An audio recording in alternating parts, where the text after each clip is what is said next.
Mark Tildesley set off for the local fair alone, as he had done many times before.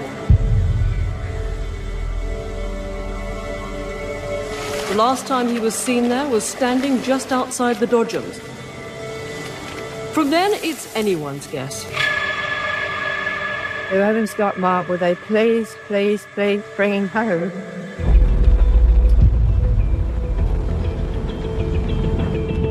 The naked body of 14-year-old Jason Swift was found in a shallow grave in the Essex countryside.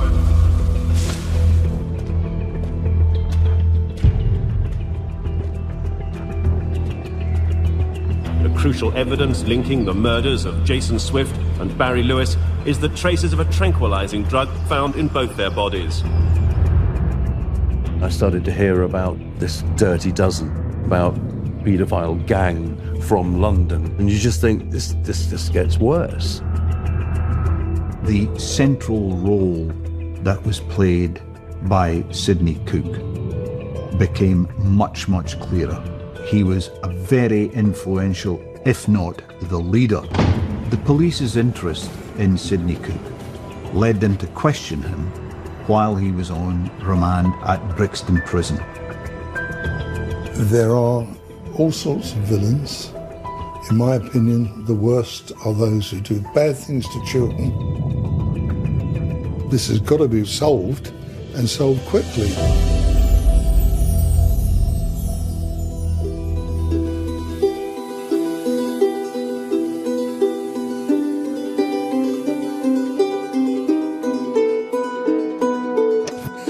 Say no to strangers. Not one of these? Come on, jump in. There's nothing more precious than a child.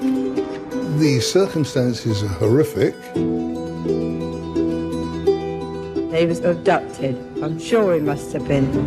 Police were uncovering something that was truly horrific. These people were the vermin of society. Evil, sick, twisted, they're nothing else. Dirty perverts who get involved with children. You've gone the wrong way. You're supposed to go down that way. It's all right, love. We've taken a shortcut. We were in the business of saving children's lives. You cannot emphasise the danger that guy was in. There is wickedness in this world. Some people are evil. Sorry. Thought I was going to be all right, yeah?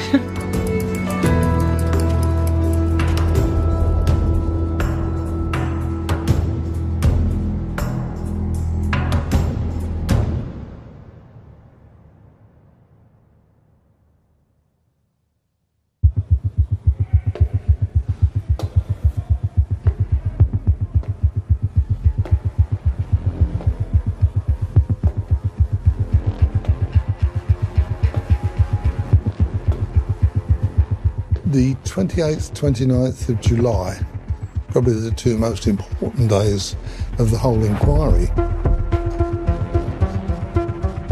I interviewed Sidney Cook. Even then, with all of the problems he was facing, being accused of an absolutely horrific offence, he still wanted to be in charge and be the governor.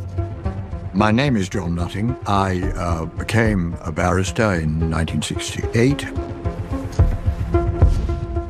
Sidney Cook was a man who was perfectly capable of confessing a crime and then saying that he made it up to impress the officers.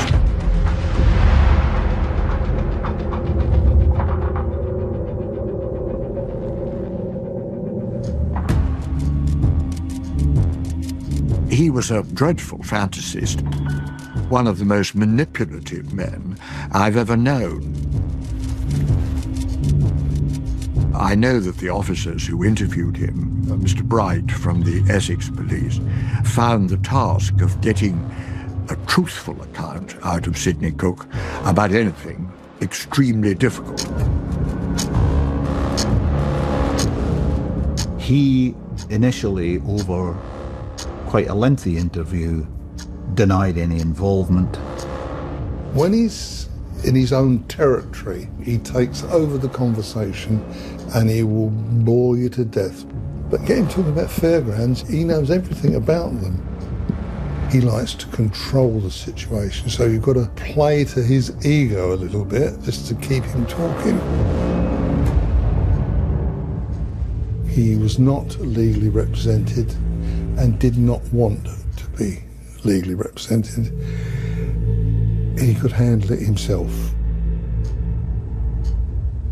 But he then gave in and he had his Salvation Army minister. When he came, I'd said to him, you're going to hear things possibly that nobody should really hear. I knew it was going to be grim to hear and sit through.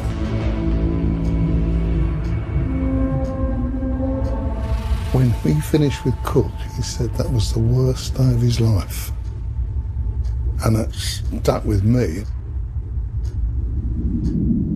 Cook, slowly but surely, starts to make admissions of his involvement with Jason. It was horrific. What he said, I'll say no more than that. It was horrific. They asked him to show them what had happened to the boy, and Cook actually laid down on the floor of the interview room to demonstrate what had happened. He didn't take any responsibility for the death of Jason and actually tried to shift the blame.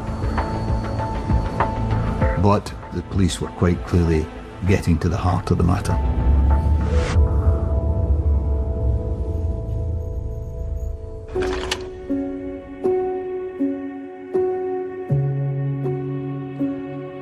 Jason Swift was 14 years old when he died. He had been grossly abused and finally suffocated in a squalid council flat in East London in November 1985. Mum thought he was with his sister, and sister thought he was with Mum. But he was with Sidney Cook and others who associate with Cook. Jason was with Cook and others travelling round. He certainly came to Southend-on-Sea. He went to Brighton, and we know that because he sent his mum cards from both locations. He was preyed on by these sick, twisted people. They watched and they followed, and they could see that he wasn't going back anywhere. They literally groomed him, knew he was vulnerable, and preyed on him. I ain't gonna lie, it gave me nightmares.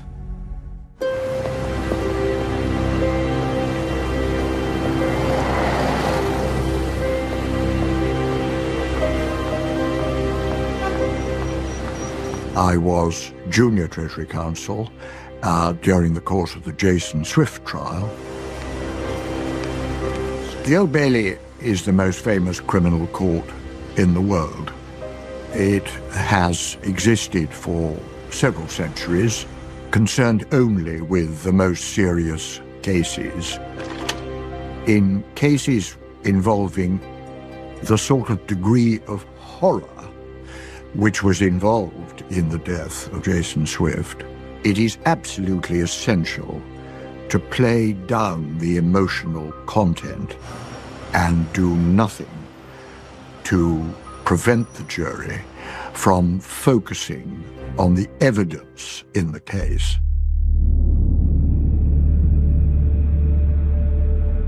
It was a long trial, and every day sitting up there at the court room was Jason's mum. How did Jason's mum feel? Awful, awful. They were smirking at my uncle. And I thought, who would do that? You just took a child away, and now you're smirking at the parents and the family.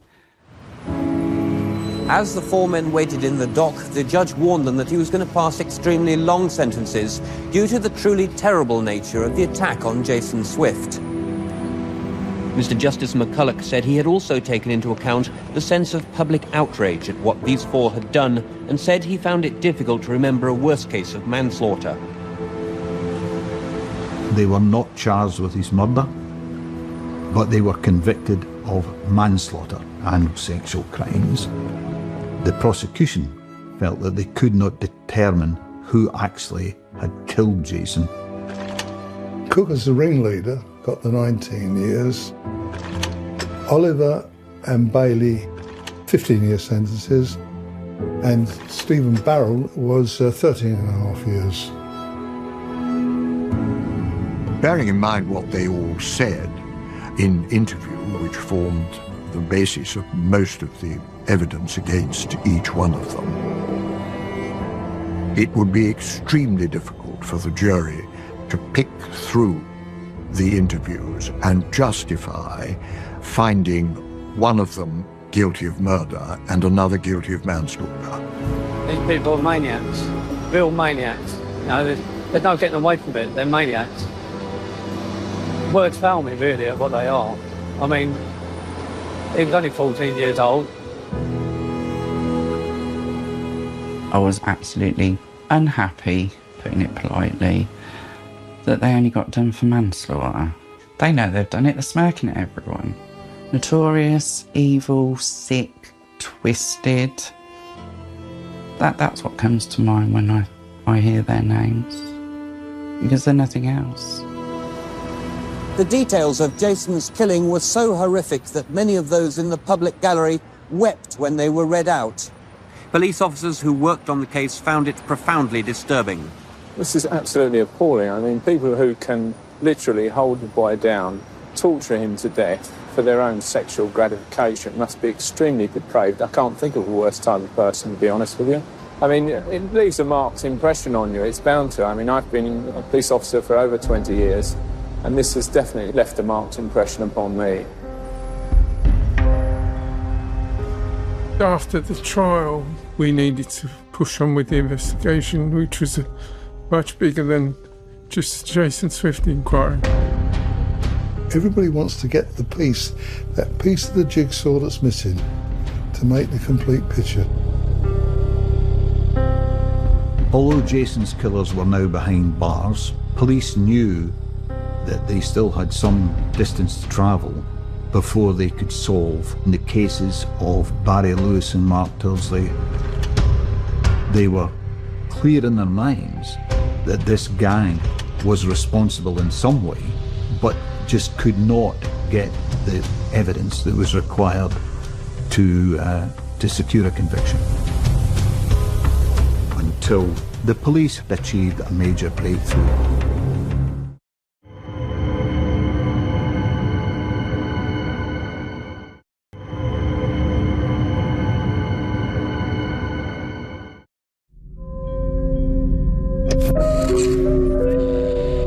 Keep away from people you don't know, from strangers.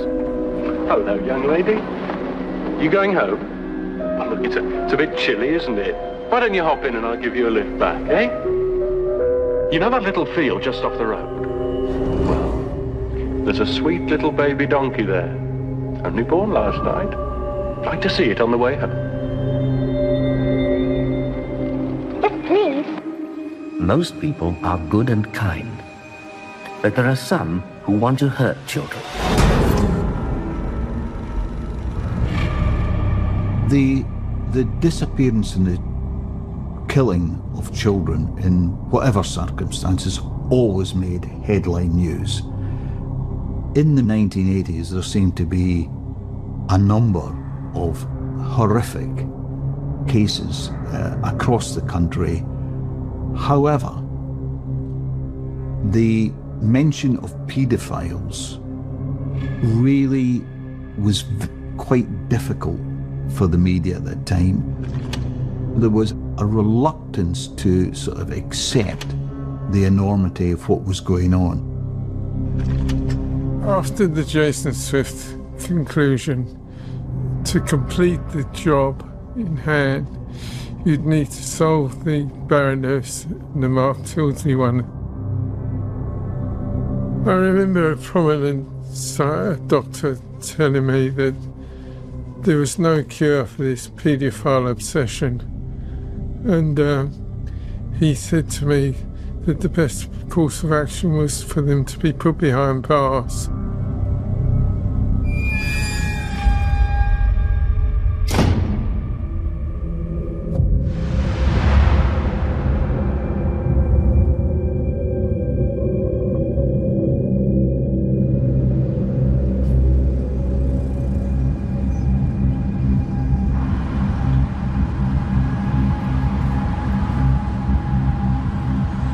Leslie Bailey was serving his sentence in Wandsworth, along with Sidney Cook and Robert Oliver.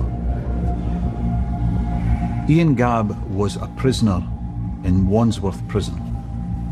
Gabb had come forward to say his cellmate, Leslie Bailey, had confessed to him about the killings of a number of boys.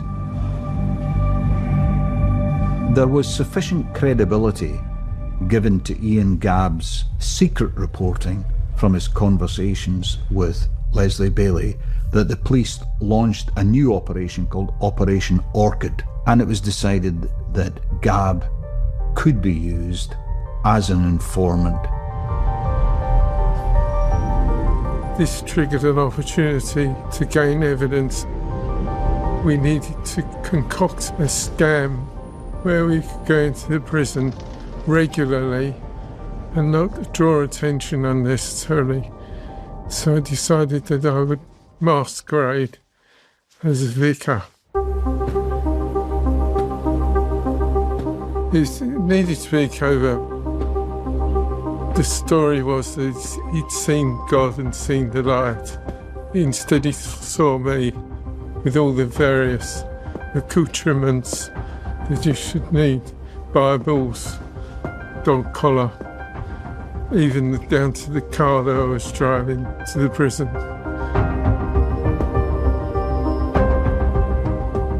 Did this with the agreement of the prison governor.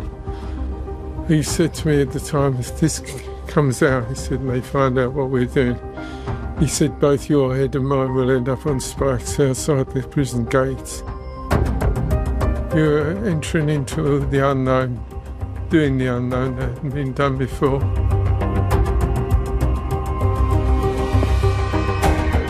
It was a bold move at the time, and I don't regret doing it. You have to think outside the box. Okay, well, thanks very much for your help. Detectives have been working to try to uncover the full story of the Hackney child sex ring responsible for the torture and murder of young boys. Detectives believe at least another 6 boys may have been abused and murdered by the ring. This was on a different level. This was not an isolated case. And that is why it was important for the police to keep up media interest.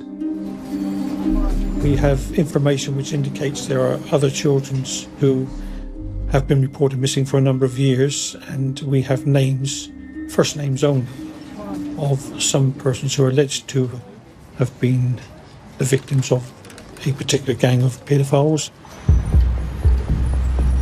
At the time, journalists with very good contacts within the police would perhaps pick up pieces of information that the police had no objection to being leaked out if it felt as though it were in the investigation's interests. Now, after further information from serving prisoners, detectives running the investigation, codenamed Orchid, are planning further charges. The police believed with a great deal of justification that others and all members of the same gang were involved. They were quite happy to make it known that Bailey had spilled the beans and was implicating everyone, and that was to put pressure on the other members of the gang. They decided to deploy Gabb to share a cell with Cook and with Robert Oliver to amass further information. Gabb had secretly recorded in a notebook, and this information was passed on to Scotland Yard from the prison. It was an extraordinary risk, but it was a task that Ian Gabb, despite his own background and difficulties, warmed to and produced a considerable amount of very, very useful intelligence.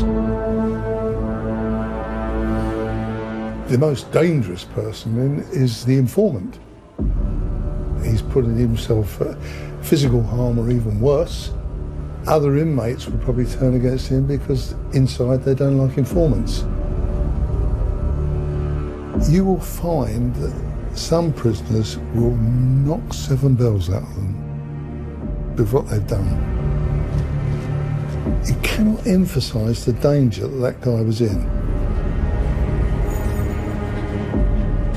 Gabb's interest in helping us was probably twofold. One was the dislike for what Oliver had been involved in, and secondly, he thought that he'd probably do himself a bit of good by being helpful. Analyse what's said by Oliver, by Bailey, by Cook, and there might be something, a thread that links all 3 of those together.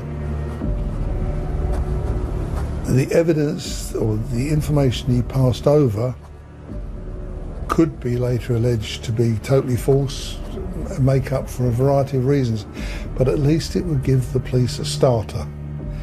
And if you work on the information, it's amazing what other facts you can turn up and pieces of evidence, and that makes your case stronger. It became abundantly clear that Gabb was unearthing very, very valuable information. They confessed to the sexual abuse and indeed the killing of a number of boys, and 2 names were mentioned in these discussions: Barry Lewis and Mark Tildesley.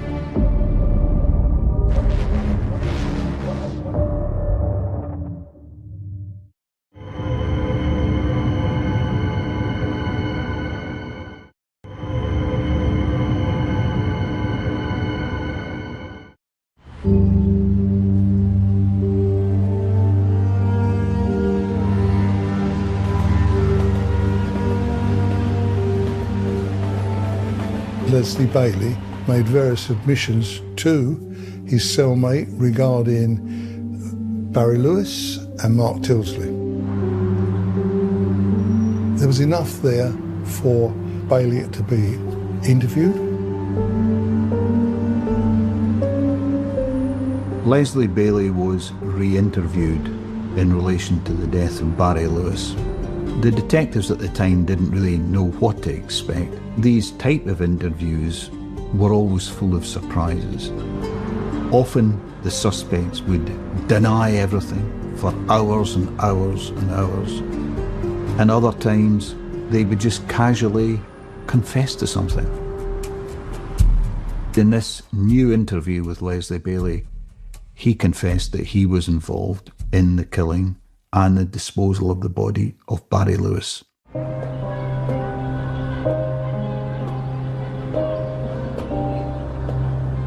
The young boy had been given sweets by Sidney Cook as they abducted him off the street in South London and taken to the Kingsmead estate,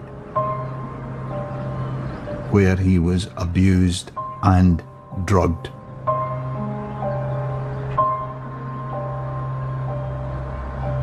The events at the Kingsmead estate, it was an absolutely disgusting crime on an innocent and a very, very scared young boy.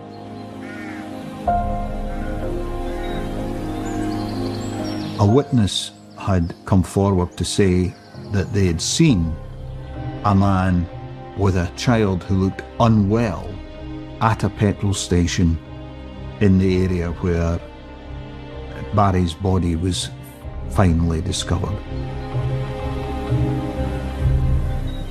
When police interviewed Bailey for the second time, they asked him to take them to the burial site, and again he took them right to the spot where Barry had been found.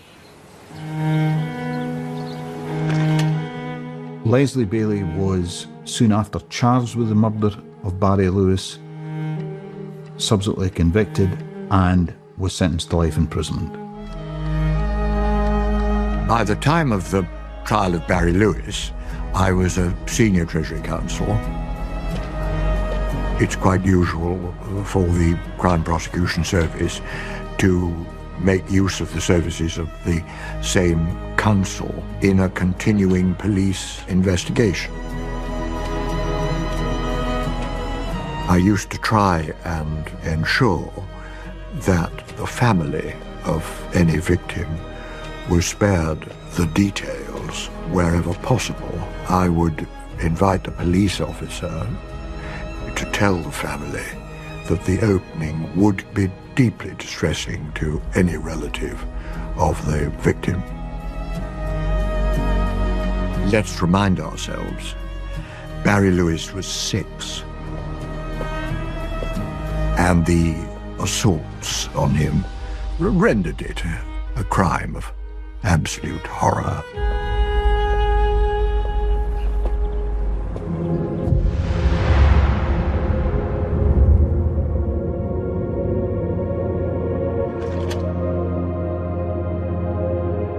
It's now around 6 years since Mark Tildesley disappeared from that fairground in Wokingham.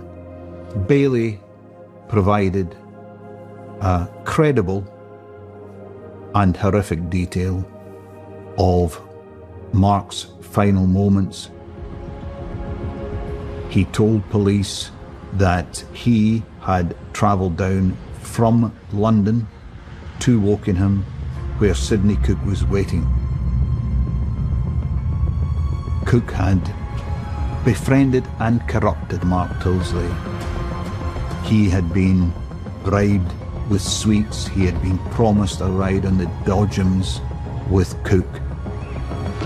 He had been taken to a caravan on the edge of town where he was abused by the group after being drugged with a spiked milk drink. Sidney Cook was the sleeping man, of that there is no doubt, who had been seen in Wokingham that day.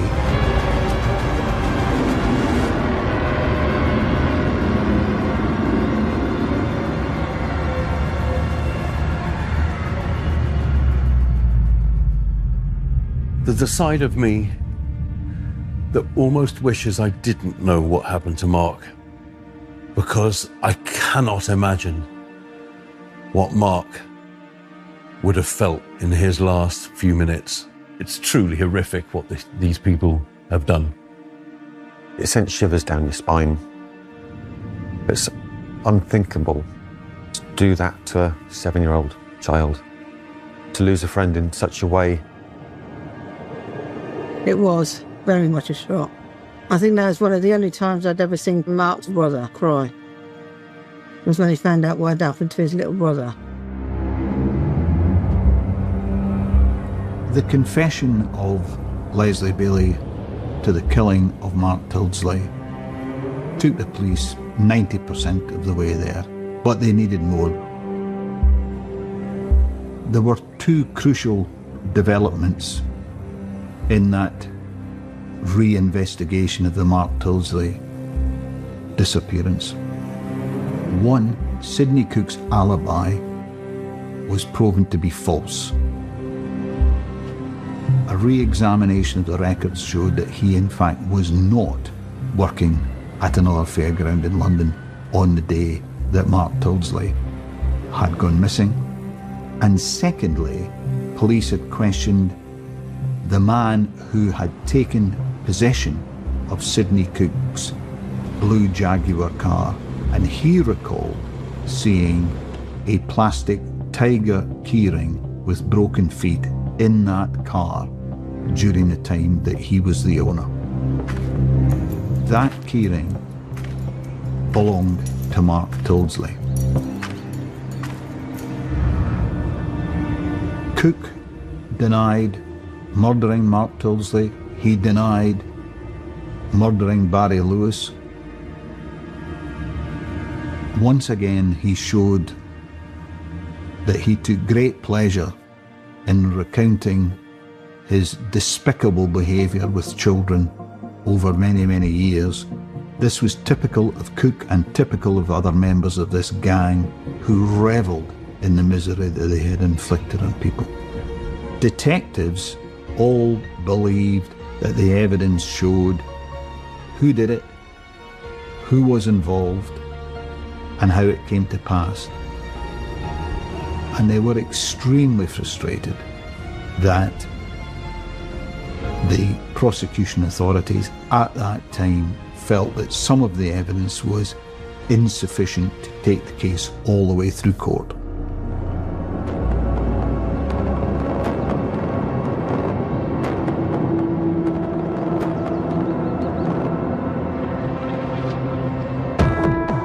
Serial child killer Leslie Bailey, a former rent boy who fell in with a paedophile ring dubbed the Dirty Dozen. Before today's conviction at Reading Crown Court, he was already serving time for the manslaughter of 2 other boys. Mark Tilsley's fate was revealed by Bailey in a prison cell confession.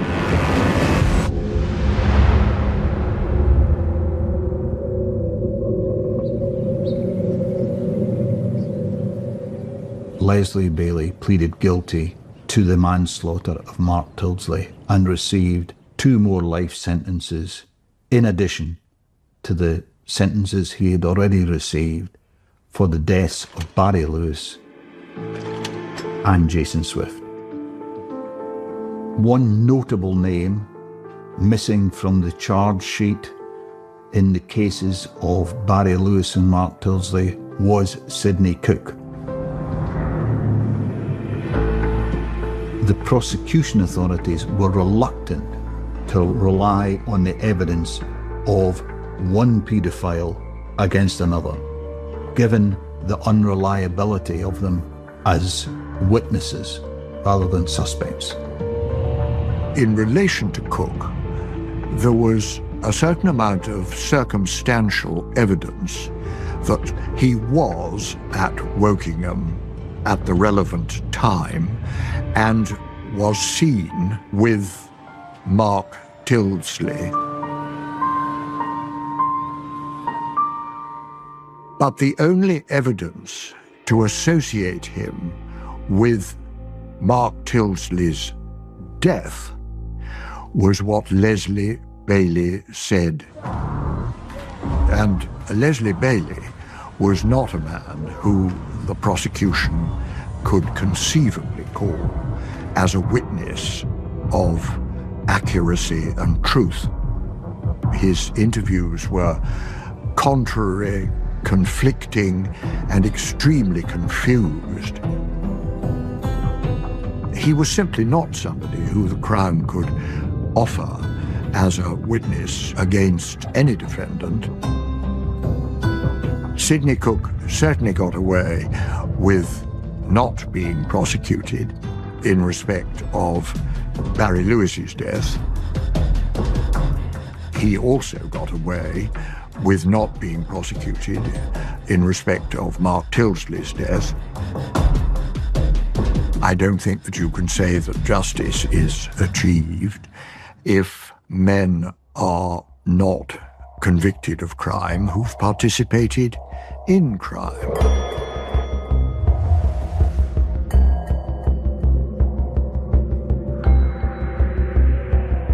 40-year-old Leslie Bailey was a member of a paedophile ring once described by police as perversion in the ultimate. He was serving life in Whitemoor for his part in 3 murders, including that of 7-year-old Mark Tilsley. Mark's father said today he had no regrets at Bailey's death. No, he got his just desserts. And if I hadn't found out who the bloke who strangled him, I'd shake hands with him. When child killer Robert Oliver decided to head for Brighton, Sussex police had just a few hours to prepare. They put him under surveillance and discovered him visiting arcades and children's libraries, but were powerless to act because he didn't actually offend. Campaigners believe he's likely to want to join up with Sidney Cook when he's released from jail.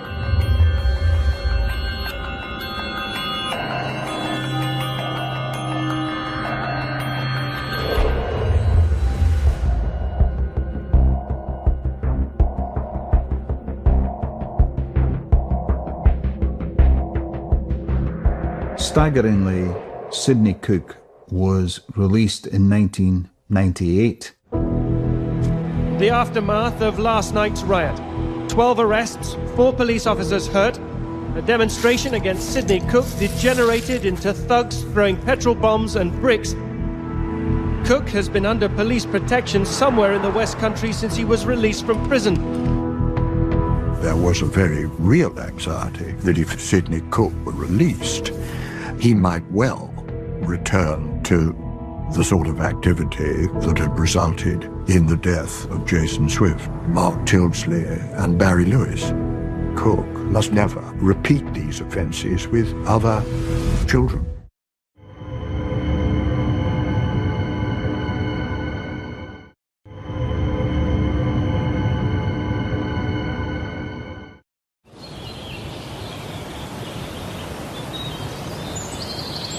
Britain's most notorious child killer. On Monday, he'll be free and on the streets. Campaigners gathered in quiet vigil outside Wandsworth Prison tonight, angered by the release of paedophile Sidney Cook. They say he's still a threat to children and could re-offend. Of course they're going to come out halfway through. Good behaviour. Justice is not getting served for people who take lives away. It wasn't served at all. The object of any punishment in cases like this is not only punishment of the guilty, but also preventative. Those who interfere and abuse children, they almost speak a different language. Their one interest is children and sex with children.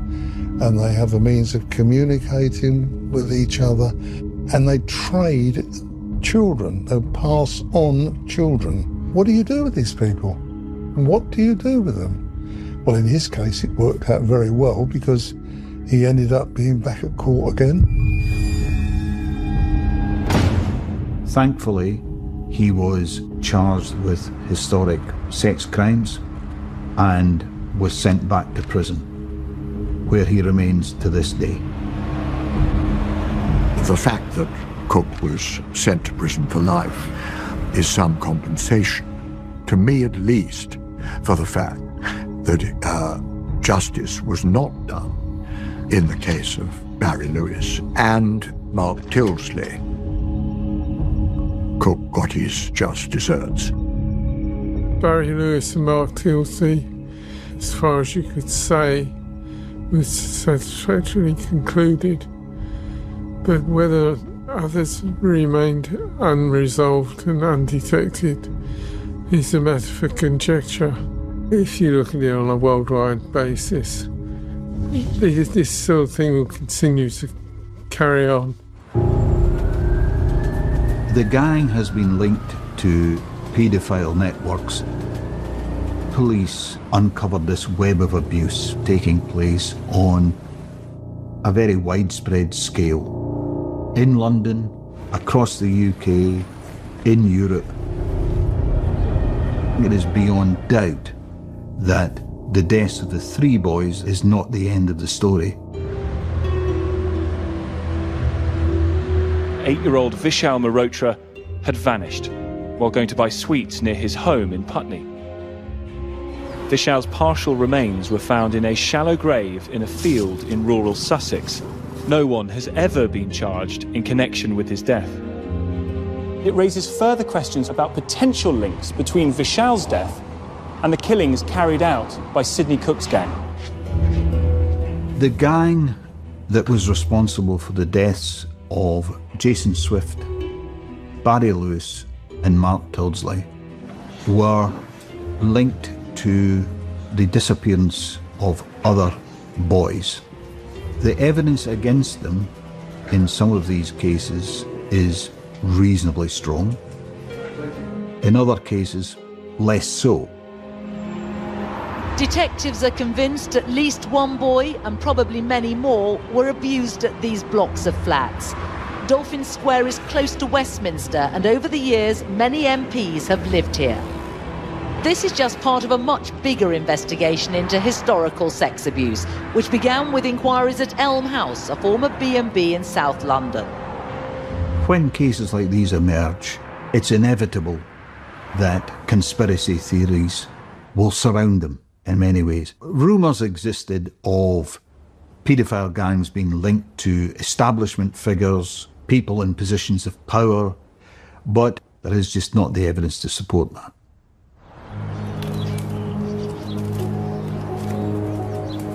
Visiting Jason's grave was heartbreaking. Joan's now been laid to rest with her son Jason, and they're together again now. It's heartbreaking because he's gone out and he's never come back. I remember Mark every time I drive to Wokingham. It's 3 miles from here. That's where I played with him. That's where he was taken. There's not a day I go into Wokingham that I don't think of Mark. And what really is the most horrible thing, I think, in the whole thing is that Mark's body has never been found. That was the last day anyone ever saw Mark.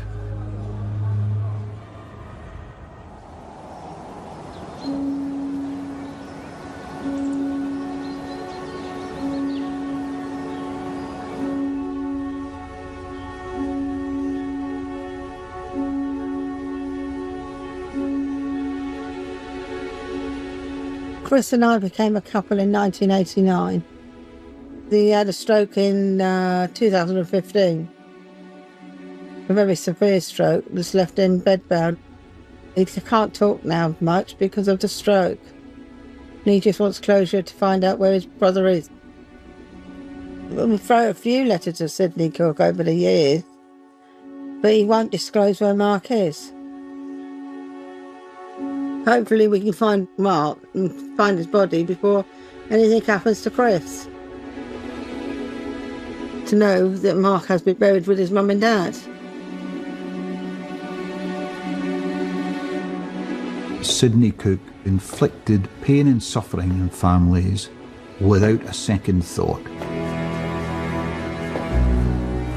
Despite the fact that he will never be released from prison, has consistently refused to end the suffering of the Tildesley family and reveal where that boy's body was buried.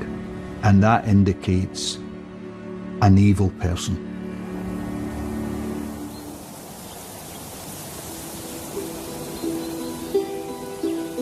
I was in no doubt that if we hadn't secured the convictions we did against those people, they would have gone on and killed other children.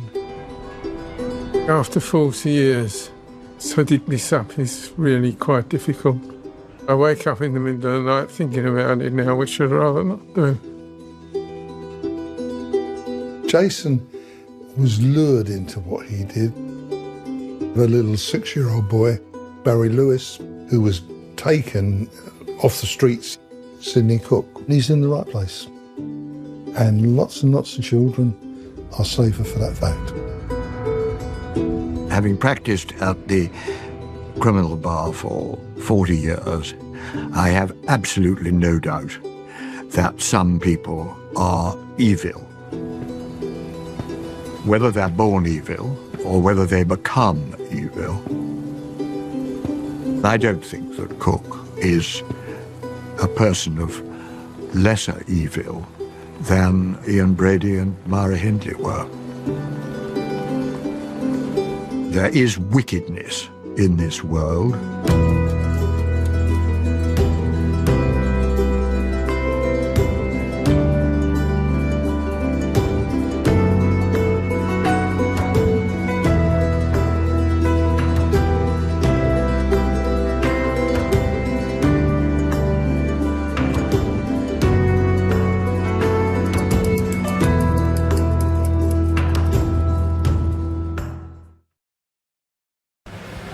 Xin chào tất cả các bạn, hôm nay mình sẽ trình bày cho các bạn một nhạc phẩm của nhạc sĩ Trịnh Công Sơn, bài Để gió cuốn đi.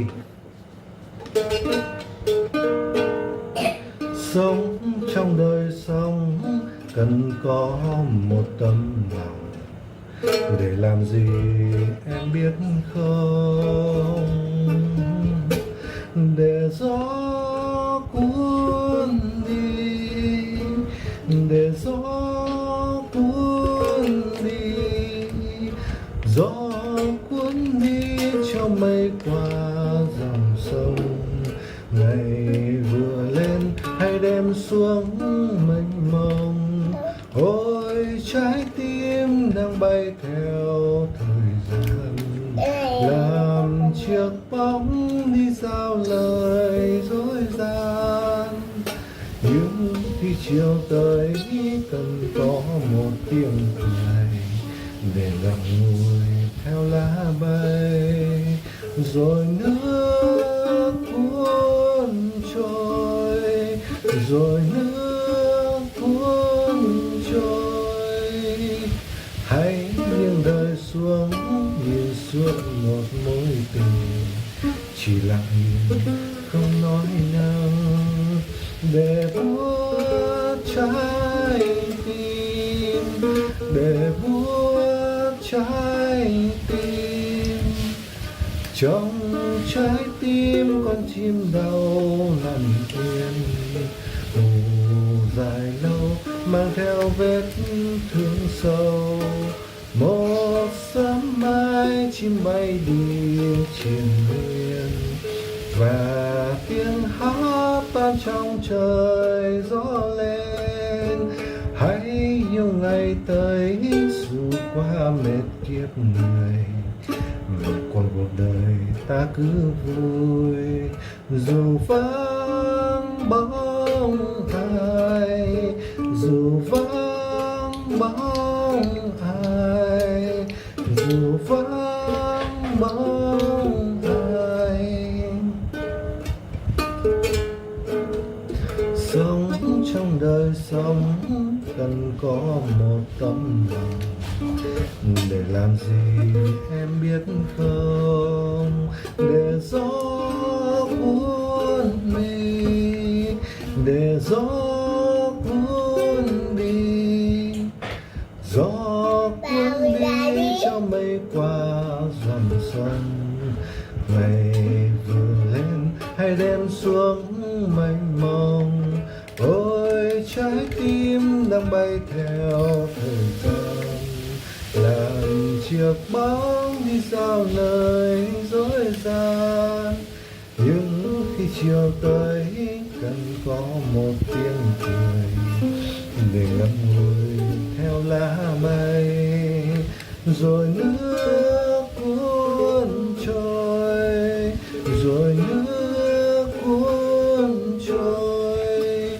Hãy nghiêng đời xuống nhìn suốt một mối tình, chỉ lặng nhìn không nói năng, để buốt trái tim, để buốt trái tim. Trong trái tim con chim đau nằm yên, ngủ dài lâu mang theo vết thương sâu. Một sớm mai chim bay đi triền miên, và tiếng hát tan trong trời gió lên. Hãy yêu ngày tới dù qua mệt kiếp người, còn cuộc đời ta cứ vui, dù vắng bóng ai, dù vắng bóng ai.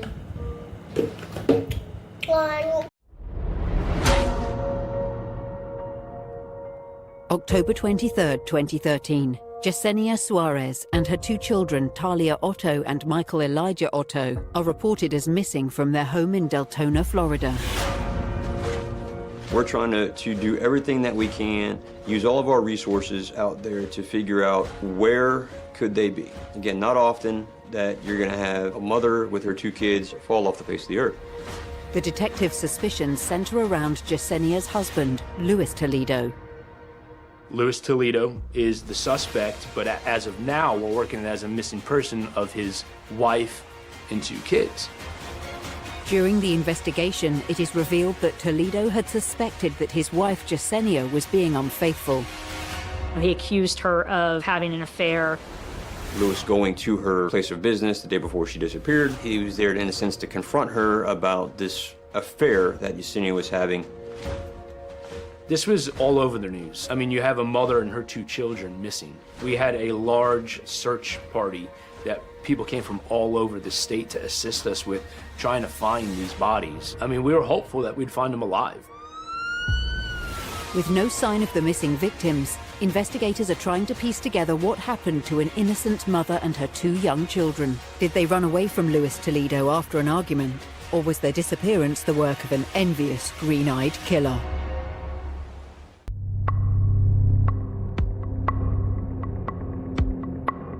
Deltona, Florida. Felicita Nieves is trying to call her daughter, 28-year-old Yesenia, for their usual morning catch-up.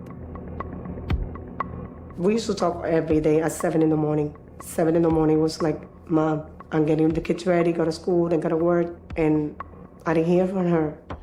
You know, I started calling, nothing. With no response from Yesenia, Felicita reaches out to her daughter's workplace. And they told me that she said she was going to work from home. I called the school and nothing.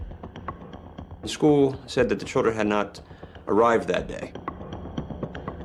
This is not right. I felt something was too funny. And I called my husband. I said, look, I know something's going on.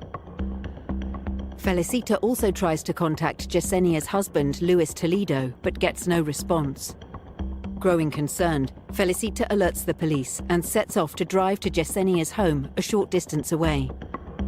I flew and I called the cops to tell the cops to wait for me there. And when I got there, I knocked on the door. But then all of a sudden the cops came. I was a detective in the major case unit. I was contacted by my then supervisor about a missing female and her 2 children. I in turn responded to where they live, which was a house in Deltona, Florida. Deltona is a very large residential community. It is, I'd say, about 120,000 people now in a small city. It's a lot of juvenile population there, which turns into juvenile crimes, into street gangs, and all that stuff. And I got debriefed by detectives, law enforcement officers, got somewhat of a rundown, names of who was involved. Yesenia Suarez, Talia Otto, Michael Otto, they were the children, and that a man by the name of Luis Toledo, who is the husband of Yesenia, and the stepfather of the 2 children, was the person that we believe last saw her alive. By the time he was in his teens, 15, 16, 17, he already had crimes on his record: a home invasion robbery, a burglary. He was jailed for shooting a gun in the direction of a person. In 2008, he was paroled from prison, and a year later, he met Yesenia Suarez at a street fair. Supposedly, there was some kind of fracas, and fists were flying, and something had hit Yesenia. And here comes Luis Toledo, picks her up, moves her out of the fray, goes with her to the hospital to make sure that she's all right. And it sounds like a Disney movie. Here is your knight in shining armor coming literally to your rescue when you feel you are in peril. And the 2 soon started dating. We were a happy family, laughing, you know, outings together, Thanksgiving, Christmas, birthday. When my grandkids were born, I was always there. Talia was 9 years old. Michael was 8. They were born 10 months apart. Some people call them the twins. They were born so close together. They just sound like great kids. We used to live in the same neighborhood. I was my daughter's best friend, let's put it that way. I never agreed with that relationship since the beginning. I didn't like the person, and I used to tell my daughter I only like him, but you know, they're free of will of picking whoever they want.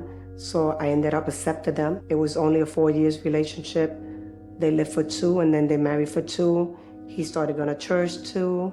They got baptized the day they got married, which was 2 years before the incident. The couple had been married only a year or two when the wheels started to come off. Luis Toledo was not as attentive at Barber College. He was not as attentive to the kids at home. I didn't like the way sometimes I used to talk to the kids, but I used to say to my daughter, hey, Mom, please, don't start, da-da-da. So I said, okay, it's your daughter. And I always used to say, I hope nothing ever happened to you. I hope nothing ever happened to you. He had been associated to a gang here in Florida, a gang called the Latin Kings, and one of my colleagues had dealt with him in the past.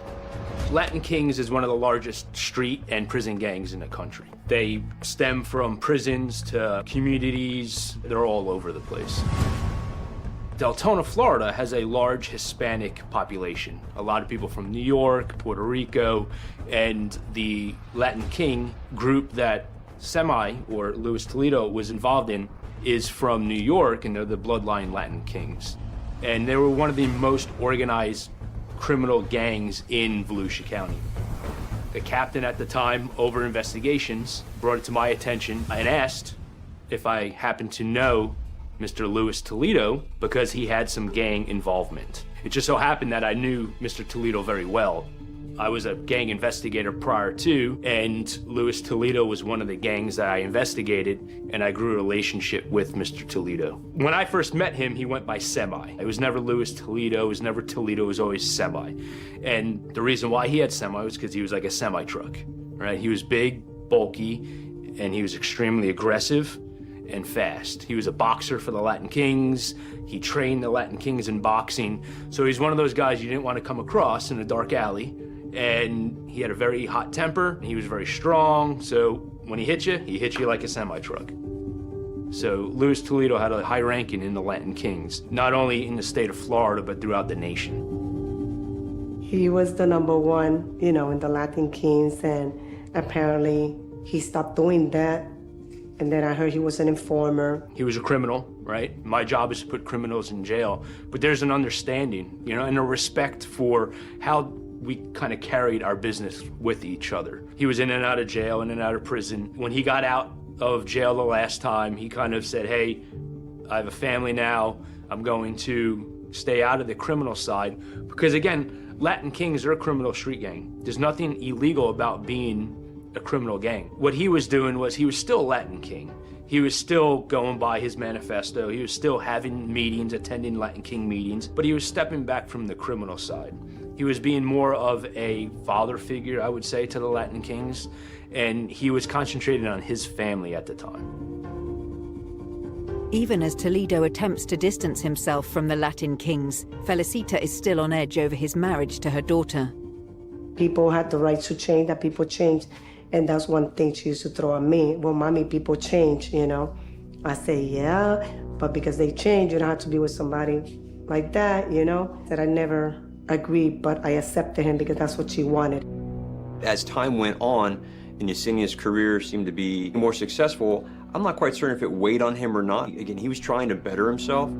It became kind of clear that while he was doing some things for the household to help the household, Yesenia thought that he could be doing more. She perceived it as him not pulling his weight, him not trying. In fact, he spent a lot of time playing video games with a neighbor. And so you can imagine Yesenia, who would come home from work, still had homework to do for her college degree. Her kids are doing their homework, and her husband is playing video games late into the night, not happy about this. She's doing all this, and he's doing nothing, and I think that started to drive a wedge in their relationship. And then ultimately, it got to the point where he becomes aware, or he becomes suspicious, that Yesenia is probably seeking the attention of a man, most likely someone that she works with. So she's, paying for the entire lifestyle. He's staying at home to supposedly be a stay-at-home dad, but he's not taking care of the kids. So she is expected to do everything in the relationship, and then the minute she's not attentive to his needs, it appears that he becomes, jealous and assumes it must be that she's attending to someone else's needs. The day before her disappearance, Toledo starts to strongly suspect that Yesenia is having an affair with her co-worker Kevin, and he decides to confront her over this at her job. I know Semi very well. He's a very jealous person. He has a very hot temper. I asked him, I said, Louis, You have your suspicion, okay, great. Again, that's not uncommon for people in relationships, especially people that are having a rough time in a relationship. But what makes you think, or what do you have that solidified what your suspicion was? And he says, well, I put this tracker on her phone where when she would get messages, he was able to know what her messaging was and her conversations would be. When his suspicion was what it is, it's just confirmed by this spying type of apparatus that he put on Yesenia's phone without Yesenia, of course, knowing. That led to Lewis going to her place of business the day before she disappeared and then having that domestic violence incident over there. Toledo storms into the building and makes a scene, confronting Yesenia in the busy office workplace. Yesenia ushers him into an empty room in an effort to keep the fight private. But as his jealousy and rage hits a boiling point, Toledo strikes Yesenia, slapping her across the face. The police are called to the office to apprehend Toledo, but he flees before they arrive on the scene. And then the next day, started the investigation. He was subsequently arrested on that domestic violence charge. Following the confrontation, Yesenia spends the evening at her mother's home. She was gonna stay in my house that night, but he came to my house that day too, and we talked, and I told him, Luis, you know, you guys can talk it over.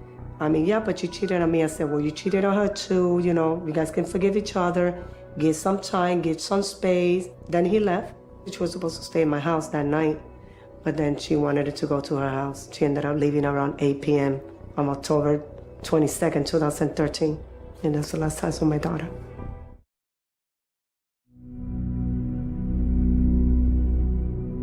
October 2013. 28-year-old Yesenia Suarez and her 2 young children have disappeared. Yesenia's mother, Felicita, has filed a missing persons report and is heading to her daughter's home alongside the police. As they arrive, Yesenia's husband, Luis Toledo, makes an appearance.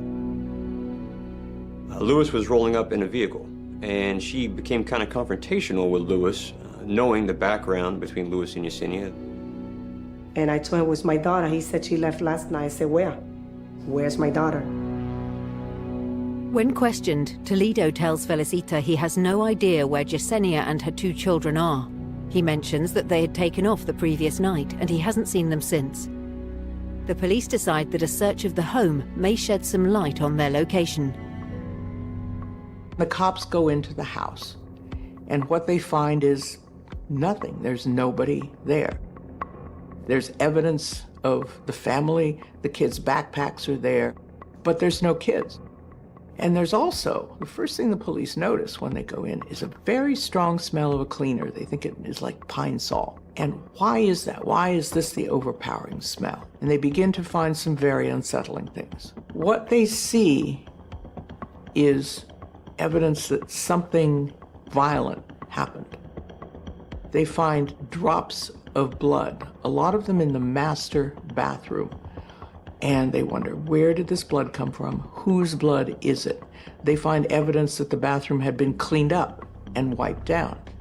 And of course that raised their concerns and their suspicions about what had happened and who did it. So coupled with what we knew the day prior, Luis and Yesenia had a domestic violence incident. We knew from Yesenia's mother that Luis and Yesenia were having marital problems, that they had been at her house the night prior talking about their issues. Yesenia and her mother would talk every morning. At this point, when we got involved, it was probably mid-morning, and that had not happened. Something was not right. And so given the totality of circumstances, and knowing a little bit about Luis's history, that he had been a high-ranking member in a criminal gang that is known for violence, all these things were just suspicious.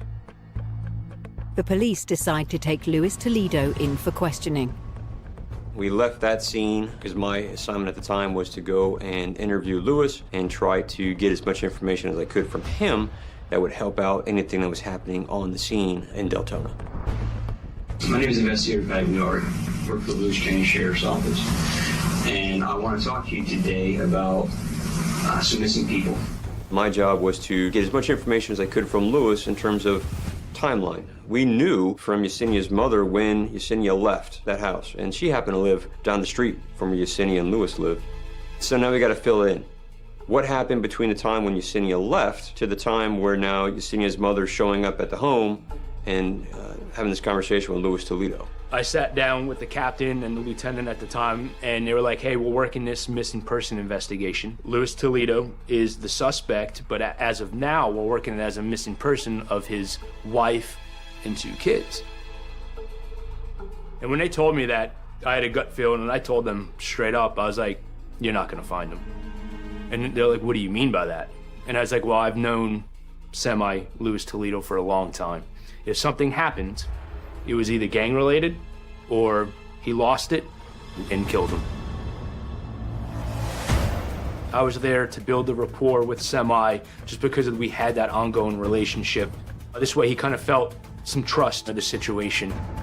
Sergeant Pagliari was there more for the investigative side to get the questions answered and try to get some closure in the case. I want to talk to you. I need your help on this case. Your wife is missing, and the 2 children are missing. Are they your children or her children? They're my kids, because I raised them, but not biologically. Okay. I did not want to go down a road where it seemed like I might be judgmental because I knew about his criminal background. Truth be told, when these kinds of investigations, whether it's a homicide investigation or a missing person investigation, a lot of times law enforcement looks at the people that are closest to them. So in this case, the closest person to Yesenia and the kids would have been her husband. So to get out of that stereotype of, well, you know, I'm the husband, I must be the prime suspect, so on and so forth, that was not the line of question. That was not the tone I wanted to set. But the curveball to this whole thing, the thing that kind of changes the dynamic of the interview on that first day, is when I find out that there was a neighbor, and his name is Tyshawn Jackson. The story that Tyshawn Jackson told, of course, is very different from the one that Luis Toledo told. He said that Luis woke him up around 6 o'clock the morning of October 23rd. He says, well, can you drive my car as I drive my wife's car over to the neighboring county? Tyshawn knows who Luis is. They play video games together. They have a relationship. It's not just like a random out of the blue person who gets their window knocked on at 6:30 in the morning and then helps out. Ty being Ty, yeah, I'll help you, no worries. He started thinking otherwise, like, what's going on? Why are we doing this now? And then when Ty gets back to the house, he sees the cops everywhere. And that's when he started putting 2 and 2 together, like, hey, maybe something bad happened. Tyshawn tells us, the detectives, he says, listen, we dropped the car over at a parking lot in the neighboring county. Law enforcement go over there and they find this vehicle. The worst case scenario is that Yesenia and the kids are inside the car. Car's cleared, there's nothing in the car, and law enforcement takes it into their possession. So as I'm interviewing Luis on day 1, and I start talking about timeline. It's very important for investigative purposes to establish timeline. When was this person last seen alive? And so I said, Luis, when's the last time that you saw your wife? And he says, well, last time I saw her, we got in an argument. It was 1-something in the morning. We were talking about our relationship. In the midst of their argument the night before, Toledo took Yesenia's phone and messaged Kevin, the co-worker she was having an affair with. Luis had texted him on Yesenia's phone and said, listen, hey, I can't do this anymore. We shouldn't be doing it. Luis says that after he does that, Yesenia then goes and says, Kevin, it wasn't me. I didn't write that. That was Luis. This enrages Luis because Luis is now saying, hey, we're working on a relationship here. I'm trying to make this thing better. You wanted to work on it too. I want to get this thing out in the open, and here you're undermining me. It was around 1:30-ish in the morning, and that's important for the timeline because Luis then says after this doesn't go his way, Luis is fed up with the situation, and then he voluntarily removes himself from the situation and drives away from the resident. That's what he tells me. Luis says he gets in his car and he goes and he visits his parents. I thought, okay, he got in his car, he left, and he physically went to maybe where they live or so on and so forth for himself to kind of blow off some steam or just get away from the situation. But what I learned in that conversation piece is that his parents are both deceased and that they are buried at a cemetery in Orange City, which is a neighboring city to Deltona. We continued the timeline. I said, okay, so how long do you think that you were there at the cemetery? He's like, oh, for a couple of hours. I said, okay, then what did you do? He said, well, I drove home, I parked my car in the driveway, and I fell asleep. The next thing I remember, I wake up because the sun is hitting my face. I go inside, the kids are gone, and Yesenia's gone. So when Luis realizes that his family's not there, he just thinks that they had gone on with their daily business. So he begins to prepare himself for his day. Gets himself dressed, gets in the car, and he begins to drive himself to an appointment that he had. He gets about halfway there, and he realizes that he forgot his wallet, and so he turns around, and he comes back to the family residence in Deltona, and when he gets back, that's when Yesenia's mother, Felicita, is there. And then she begins to confront Lewis about, well, where's Yesenia? Where are the kids? They didn't go to school. I haven't been able to talk to her. You did something to them. I know that you did. According to Lewis, he's taken aback by this. I don't know where they are. I slept in my car in the driveway. I woke up. They weren't here. I went inside. I got dressed. I went and did my day. This is just as alarming to me as it is to you. I let him lay all that out. Fantastic. In my business, a lie is as good as the truth. Lewis has now told me they got in a fight. We fight about the same stupid thing. And she's like, yeah, I want a divorce. I said, whoa, where is this coming from? She's like, I'm tired of this relationship. We're not moving forward. He leaves. He's gone for the majority of the morning. In fact, the whole morning. He comes home. He sleeps in his car. Sun rises. He gets up. He goes inside. They're not there. What he doesn't take into consideration is that Tyshawn has now come to us and has said, I woke up this morning at 6:30 because Lewis knocked on my door, and I drove his vehicle while he, Lewis, drove his wife's. Lewis doesn't know that I know that. The perception that, again, we're on the same team, we have the same goals, what can you do to help, changes when we find out from Tyshawn that Lewis was in her car earlier that day. There's a big discrepancy in what Lewis had told me before in terms of, I was at the cemetery, I came home, I was in my car, I woke up in my car and they were gone. Forgetting to tell me that you drove her car someplace and then actually moved it and then went and talked to your neighbor and we put a car in a neighboring county and that was confirmed because we found the car over there, that's a big piece of your story that you're missing, sir. Luis took off in his wife's car, the black Honda, and Tyshawn followed at some point in the silver Saturn, Luis Toledo's car, and ended up in the parking lot of an apartment complex in Seminole County. And when Tyshawn got there, he saw that Luis already had the car doors, the trunk open on the black Honda, and was cleaning things out, scrubbing things out. And then he saw that Luis went over to a dumpster in the apartment complex and was dropping things in. He saw a vacuum cleaner, he saw floor mats, there were children's toys, 1 or 2 boots that had belonged to Luis, all going into this dumpster. The car, the black Honda, was closed up, left behind, and the two drove off in the silver Saturn. But by now, Tyshawn is getting a little uneasy about what's going on and what he may have gotten himself into. And so when I'm armed with this piece of information, I go back into the room and I say, Lewis, what would you say if I have a witness who told me that you were driving Yesenia's car earlier this morning? And I won't forget this. He used the word impossible in his response. Sources are saying that they saw you in your wife's car this morning. Impossible. Now everybody knows on my side that Luis Toledo is not being 100% truthful as to what he knows. And he is person of interest number 1 as to knowing what happened that night. We conclude day 1 knowing that Luis Toledo, a former high-ranking member in a criminal gang who has a propensity for violence, is lying. And not lying a little, lying a lot.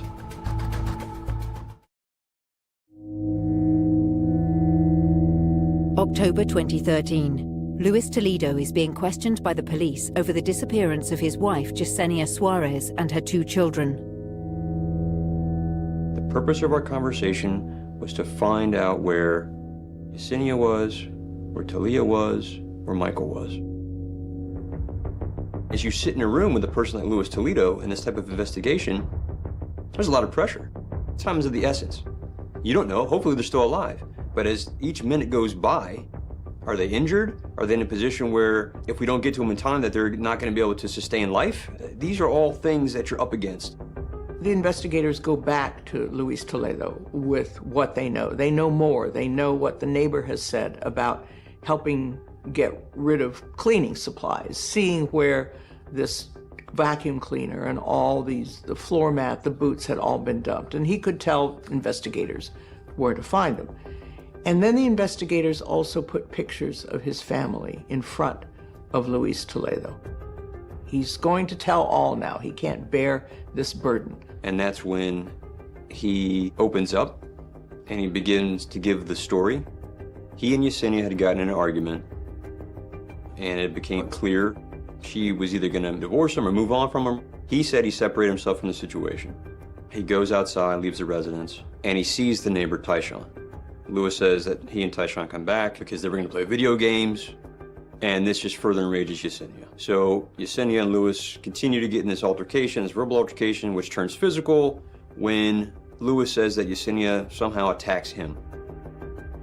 Now I sit across from this man who's got a violent history and has committed violent crimes in the past. I have no idea what to expect. She was hitting me or whatever. So I felt like she was gonna like go for my face, and I went to try to like grab a bush or something. So I went to hit her, and she just and she fell back. I don't know, man. It was like a sudden thing, man, because it really hurt my face. This is a man whose nickname was Semi because of the way he punched. And he always said, I would never hit them because I knew how powerful I was. And now he had done it. And here he was aghast, looking at the body of his wife as she lay there dying. And Tyshawn was like, what the I was like, yo, Tyshawn, she's dying, man. She go, help me, bro. He was just dead stuck, like he didn't know what to do. So I was like, yo, she's around. I said, no, Ty, she's dead, man. She's dead. And then the kids came out because of the noise. And I was like, yo, take him, bro. Move, please, get him out of here. Because I didn't want them to see, you know. And then my daughter was like, what do you guys do with my mom? Tyshawn just went back to the room with them. And then I was sitting there kissing her, and I was talking to her. He panicked as he was there trying to help her, crying over her. He heard sounds in the background and screams, and he goes to go see what it is, and it was Ty that went and killed the two kids in the bathroom. My kids, one was in the tub and one was in the floor. I said, what the did you do? And I grabbed him, I threw him against the wall. And he was like, man, yo, I can't go back. I'm on probation. They saw us, man. You know, we killed them. I was like, no, you killed them, man. You killed my kids. I can't keep talking about it. I don't talk about it no more.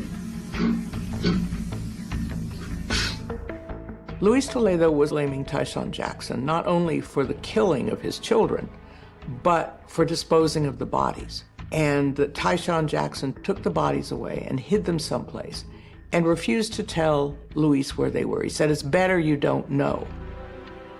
But, of course, then Tyshawn Jackson contradicts that. He has just shown up and found an empty car and a lot of stuff that had been put in a dumpster. He doesn't know where the bodies are.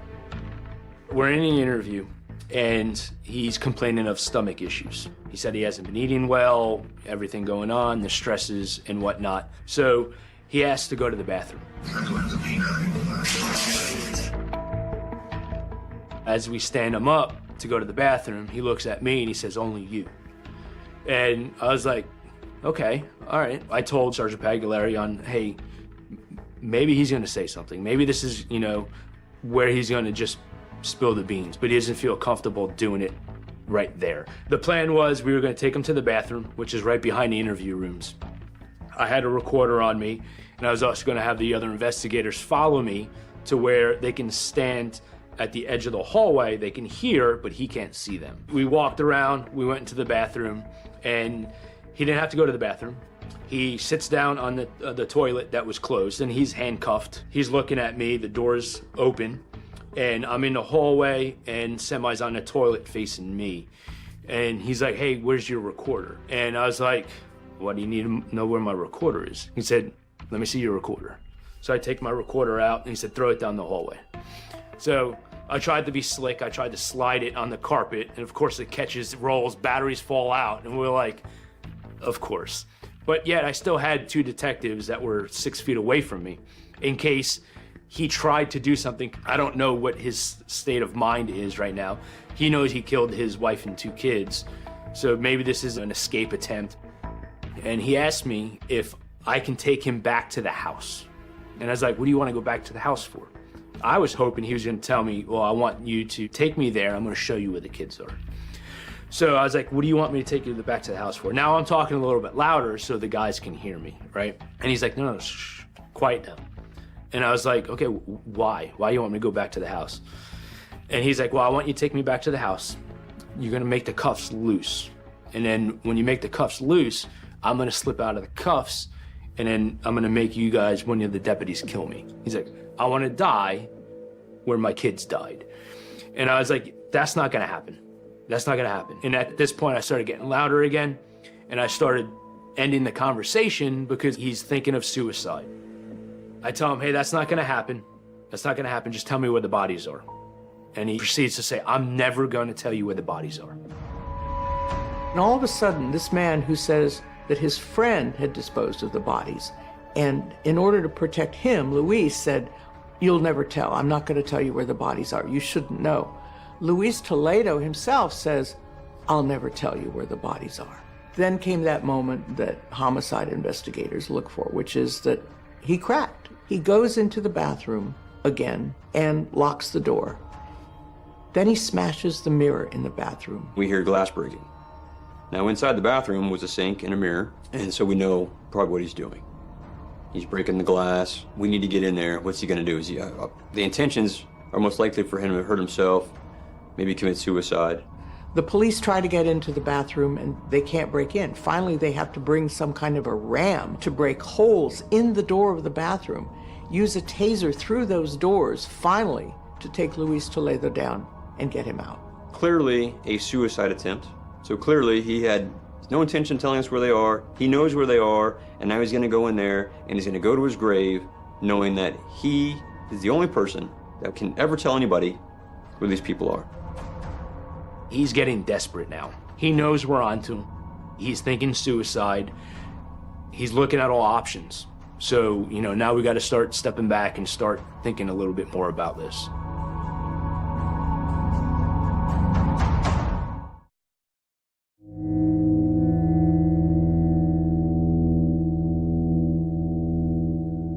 October 2013. Upon being questioned over the disappearance of his wife, Yesenia Suarez, and her 2 young children, Luis Toledo confesses that in a moment of rage following an argument, he unintentionally murdered his wife. But he blames his neighbor, Tyshawn Jackson, for the death of the children and the disappearance of all 3 victims' bodies. I said, did you do it? I grabbed him and I threw him against the wall.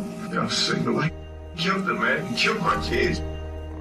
However, the investigators are not convinced that Tyshawn was involved.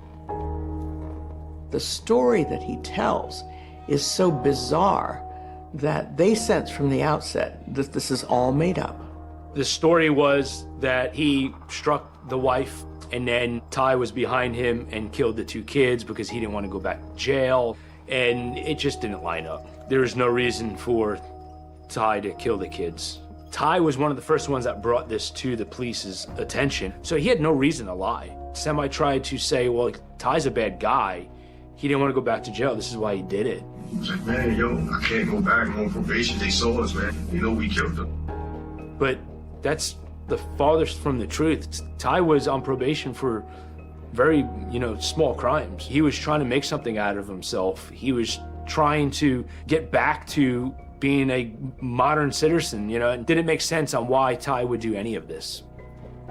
Exactly what his story was is what happened. Toledo, he is very intelligent. He knows the best story is to say what exactly happened, but he's gonna move around who did what to protect himself. So everything he said Ty did, he did. But it was easier for him to tell a story and remember that story by telling the truth, but using somebody else as the actual fall guy. With the investigators believing that Luis Toledo is the sole perpetrator in this case, he must now face the charges. Now, the charges he faced were second-degree murder for his wife, but first-degree murder for the children. The thinking was that second-degree murder is a crime a bit more of the moment, not planned out, a crime of passion. It was a out of rage killing. Jealousy led to this. And the kids heard this, came out, saw what was going on, and that Luis had killed them. The children had nothing to do with it. They were 9 years old and 8 years old. They were born 10 months apart. They were his stepchildren. He'd lived with them. He'd taken them to school. He'd fixed their lunches. And the idea that he had killed them was beyond his ability to acknowledge. His old gang code with the Latin Kings said, never, ever hurt kids. So if he were to confess to killing the kids, he would be held liable by the Latin Kings, and he would have to deal with it on that side as well as the criminal side. 3 years after the murders, the trial begins. I had to be there and make justice for my daughter and my grandkids. It was very hard. I try not to even look at him. We hear from Tyshawn Jackson, telling again the story that he had been the fall guy. We heard from Kevin Dredden, who had been the lover of Yesenia, talking about how he had been threatened by Luis himself, that Luis was already prone to this kind of violence and was angered by their relationship. Luis Toledo himself did not take the stand to tell his story. It was left to others. Luis Toledo's defense attorney stuck pretty much to the first version of the story that Luis had told, that yes, he killed his wife in a fit of rage. He was strong, his hands were dangerous, he'd promised he would never use them on her, but he just snapped. Those were the words he used to Tyshawn Jackson too. Just snapped. Clearly there were a lot of hurdles for the prosecution in this. You had a few drops of blood, you had cleaning products, a floor mat of a car, a boot, and that was pretty much it. What do you do with a case like that where you don't even have the bodies? You can't say how they died. You can't really say authoritatively when they died. You can just say that they disappeared. No victim, no crime. And in here, we didn't have 3 victims. They were missing. It was really a challenge, but prosecutors turned it around and said that the lack of bodies showed the additional callousness that not only could Luis Toledo kill them, but he could move them somewhere and get rid of them cold-bloodedly. Even though there wasn't much in the way of physical evidence as far as the bodies were concerned, there were the text messages to and from Luis and Yesenia, and to and from Yesenia and Kevin, her lover. And remember that Luis had access to all of this because he put spy software in the phone. So the mounting anger and frustration, the questioning of Yesenia, and her response, admitting that she had finally, yes, I had made a mistake.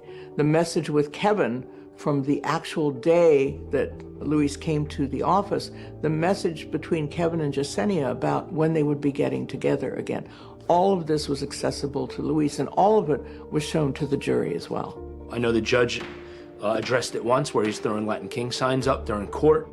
Law enforcement noticed it and thought, are these gang signals? Because, of course, he had been in the Latin Kings gang. Was this a signal of where the bodies might be found in order to get rid of them in case anybody did find them and try to bring them in as evidence during the trial? There was really a lot of puzzlement over this. And so law enforcement and other people who know about these things finally deciphered these hand gestures, and they meant, just go ahead, do it. What was Luis Toledo saying with this? Was he saying, just go ahead and convict me? Just go ahead and sentence me to death? So for trial purposes, what they wanted to do was play all of his interview. Jurors are looking at the entire courtroom. How is the defendant reacting to this, especially when you play the tape of the interview and he goes into detail how he kills his wife and these 2 kids are killed. As a juror, not only am I fixated on what's on the screen, but I also want to turn my attention to the accused. How are they reacting? He sat there emotionless, but you got to consider, is that part of the con? He's the guy that wants you to believe everything he's going to say, that he didn't do anything wrong. He justifies killing the wife because the wife did him wrong. He's a cold-blooded killer. When the case finally went to the jury, it was about 9:30 in the morning, a jury of 9 women and 3 men. And they deliberated about 8 hours before they delivered their verdict on that same day. And it was guilty on all counts. 2nd-degree murder in the death of Yesenia Suarez, and 1st-degree murder in the deaths of Talia and Michael Otto, the children. Which was a huge win for the prosecution and for everyone that investigated this case, because we didn't have the bodies. Without bodies, it's hard to prove an act. It's especially hard to prove a 1st-degree murder. And the jury came out and was able to see through his story, and be able to come out with a guilty verdict, thankfully. In this case, the jury considered, and even though it voted 10-2 in favor of the death penalty, that decision has to be unanimous. and therefore Luis Toledo was sentenced to life in prison without parole for each of these murders consecutively, not concurrently, to be served one after the other after the other. Luis Toledo, he is a jealous possessive who will never tell where those bodies are because he wants to possess them. He enjoys seeing that the family and friends and everyone beside themselves, and that's just his last way of sticking it to Yesenia. He says that he loved her, but he hated her so much. He hated the fact that she cheated on him, that it drove him to this rage where he killed her, killed the kids, and as a last insult to her, he just will never tell anybody where they are. The search for those children and Yesenia really was uniting the community in a terrible and fearful way. They wanted to find the bodies, but they dreaded finding the bodies. And what was even worse turned out to be not finding the bodies. The family could not believe they were dead. The police were saying they're dead. And the family said, we won't know that without the bodies. They wanted the proof. We often hear that phrase, closure, that people, when their loved ones are believed to be dead, they want the physical evidence to know, and they want to be able to say goodbye to that part of that person that they knew and loved. In this case, there was nothing. In spite of this large hunt, police were there, investigators were there, volunteers were there, news crews were covering this assiduously, and yet nothing ever turned up. I would love to say to him that, please just give me my family and let me put them in rest, where they're supposed to be, because some people say, Mommy, they're alive. I said, I know my family is not alive. I just want them home to put them in rest.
Enjoy our own worries. I miss you forever. Can't forget. The nostalgia is gentle and very gentle. I sincerely wish we could be together. There are times when sadness is like ice and snow. When we parted right. From the moment I fell in love with you, opened my heart. See life as how I added the remaining half. Complete a life filled with love. I want my love to be like the ocean, like your whole life be endless. When the tide rises, the sea stirs at sea. It's that unique heart. You are like a bright red rose, always fragrant and seductive. I see you coming back in my sleep. The nostalgia's overflowing, it cannot be quenched.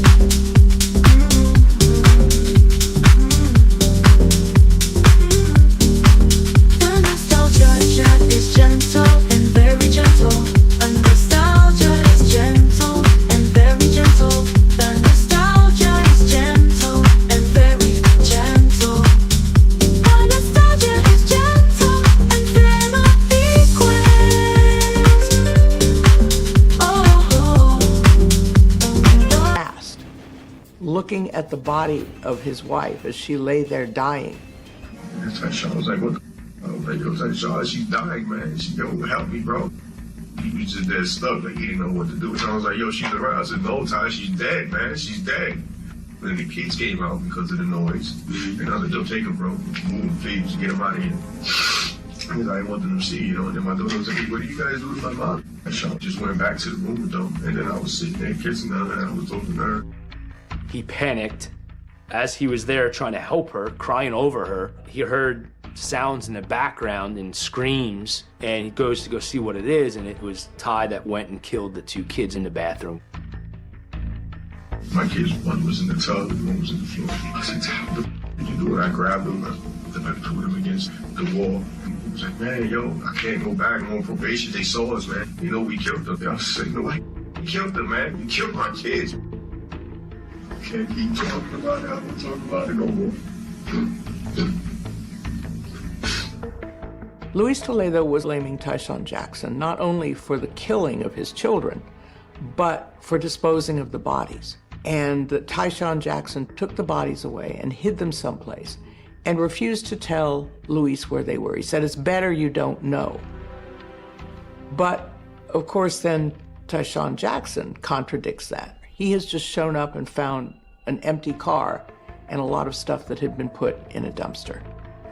He doesn't know where the bodies are. We're in an interview, and he's complaining of stomach issues. He said he hasn't been eating well, everything going on, the stresses and whatnot. So he asked to go to the bathroom.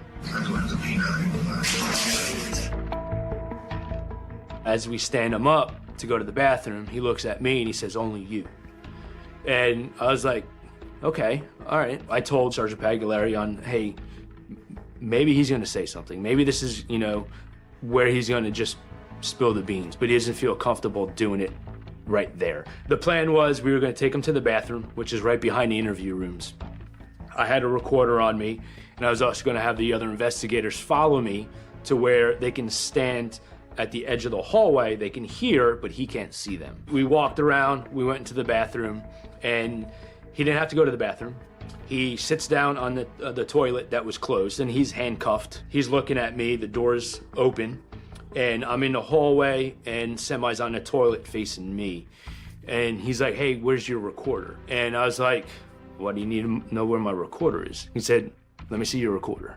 So I take my recorder out, and he said, throw it down the hallway.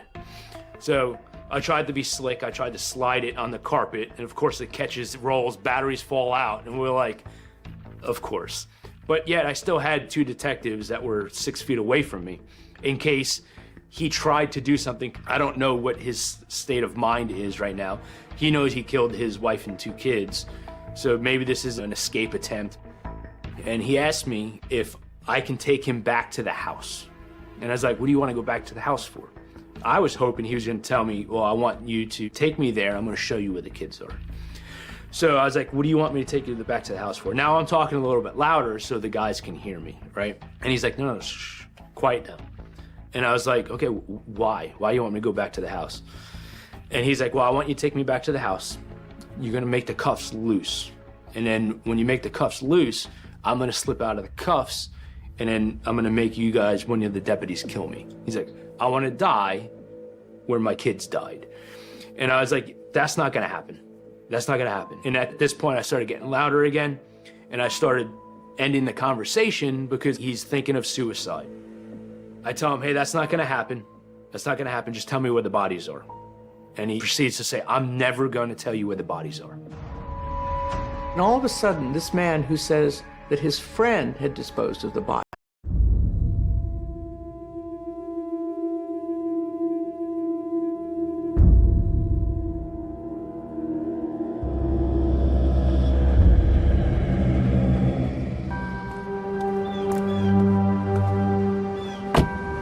My father was a tireless advocate for the law. He was a criminal prosecutor. Some say ruthless, others say righteous. Yeah, I'm cut from the same cloth. I can't really remember who I was before I became a cop. It's my job to make bad things happen to bad people.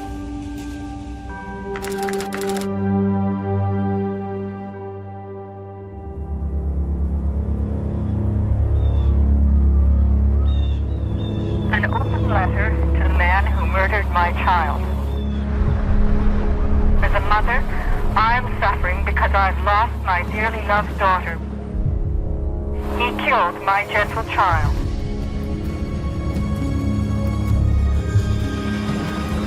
Toronto was a dangerous place for Margaret, but she was not streetwise. Warden Woods Park was not a place to be. It was wild and foreboding, where horrible things could happen.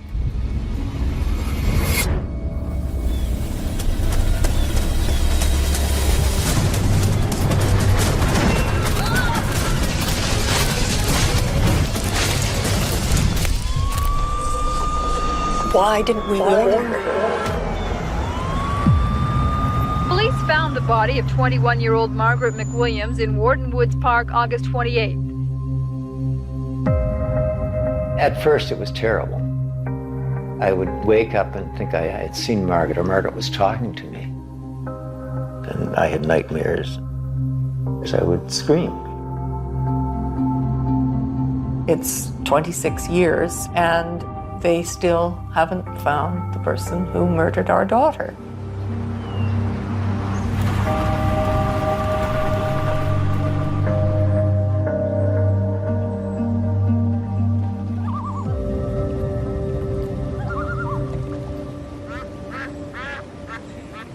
That's Margaret, as she was when she was murdered.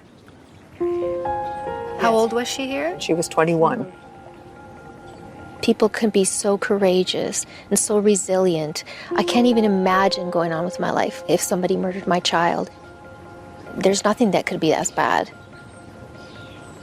It's important to meet the family, to get their blessing to go forward with reopening this case and to remind us of the person behind this story. Well, the more I hear about Margaret's case, the more I'm convinced that it was and still is solvable. I hope it can be, because I'm running out of years. I would really like to know. Margaret is frozen at 21. For her sake, we have to do everything that we can to find out who took her away. Ivan and Charlotte's cause are, I think, why cold cases fascinate people and why they demand answers and closure years later. This, to me, epitomizes the value of a cold case squad.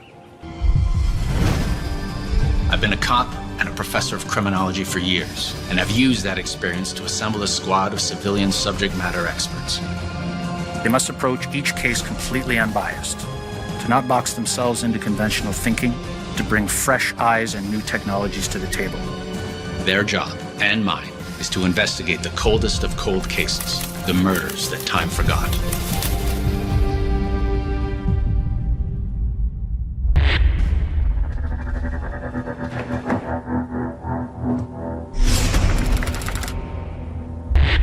Today's case. Margaret Louise McWilliam, murdered August 27th, 1987, at age 21. Original case file 1987-36. It's the 36th homicide in the city of Toronto in 1987. The facts are as follows. August 27th, 1987. Sometime in the early evening, she leaves her modest basement apartment in Scarborough. She went jogging in Warden Woods Park. She never returned. Somewhere along the path in that park, she met her attacker. When she failed to show up for work for her next shift, her boss called police. This was not in keeping with her behavior. A full-scale search of the park was undertaken, and police cadaver dogs later located Margaret's body in this vicinity. She had been sexually assaulted and strangled with a piece of her own clothing, an item torn from her jogging suit. Was any assailant DNA recovered from the scene? That's what we're going to have to determine. And what about the condition of her body? Would you say it was a brutal assault? The injuries and trauma to the body are consistent with someone being ambushed. All evidence points to this being a brutal attack. There is no other crime more injurious to a community and to just what it is to be human than to kill another human being. It's certainly shocking to review the details of the case, with the method of killing described in such grisly detail. The idea here is to not mimic what the police have done. The idea is to start anew. I'm interested in your insights. You all have 6 weeks with which to figure out why this case went cold and reinvigorate it. What do we know about any other sexual assaults that had occurred in the area? At the time, there was no sexual offender registry. That's going to be one of the things that you're going to have to look into. As far as tips go, was there a lot? The tips did generate one solid lead.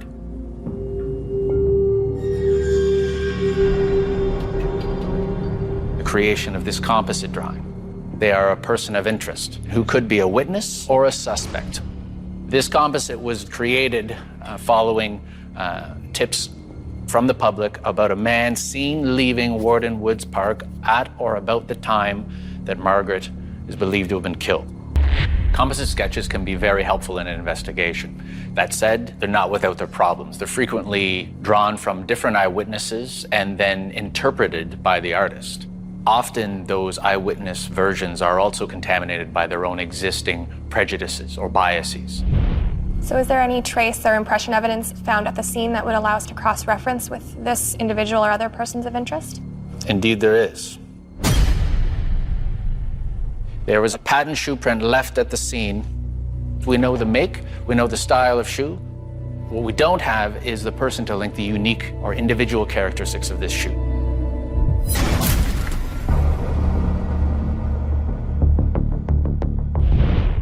It's a bit of a test for their ability to differentiate between important probative evidence, as we say, and what we call the red herrings or the distractors. So this is a rite of passage for them as much as it is an indicator for me of who's going to lead this squad and rise to the task.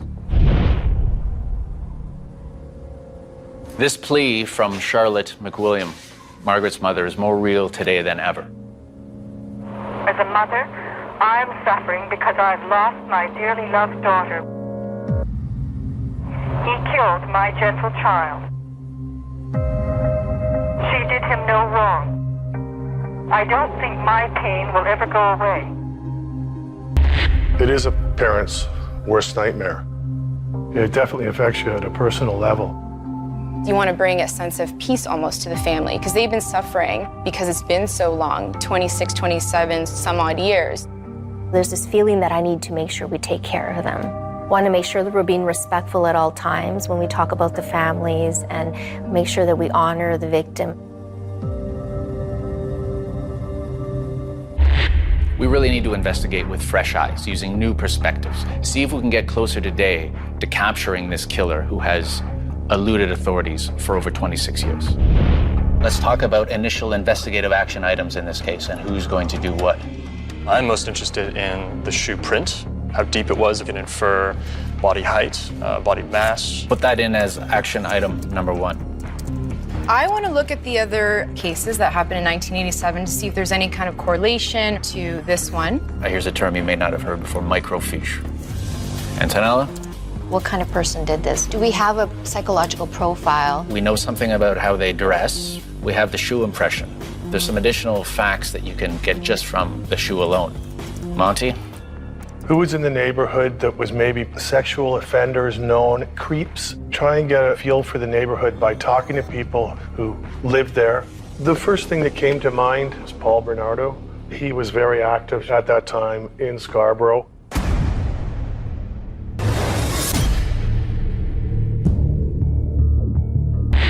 The MO is actually very similar. He would wait and beset victims and then attack them at random.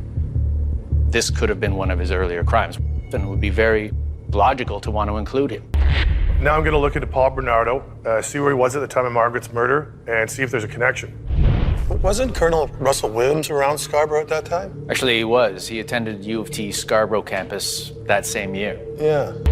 Colonel Russell Williams, also known as the Killer Colonel, was the commander in charge of Canadian Forces Base Trenton up until 2009, when he was arrested, charged, and convicted of numerous offenses, including a number of bizarre sexual offenses and ultimately 2 counts of first-degree murder. Williams started as a peeping Tom and a fetish B&E artist, but at least that we know of, didn't escalate to crimes of the magnitude of Margaret's murder until much later. I don't see a connection there. It's highly unlikely that he's our guy. We need to focus on more viable suspects. I met the family over the weekend. I feel like I owe it to them to work quickly. I can't be too shy, I can't hold back. When you think of any mother or any family missing their child or their brother or sister, it's impossible to imagine.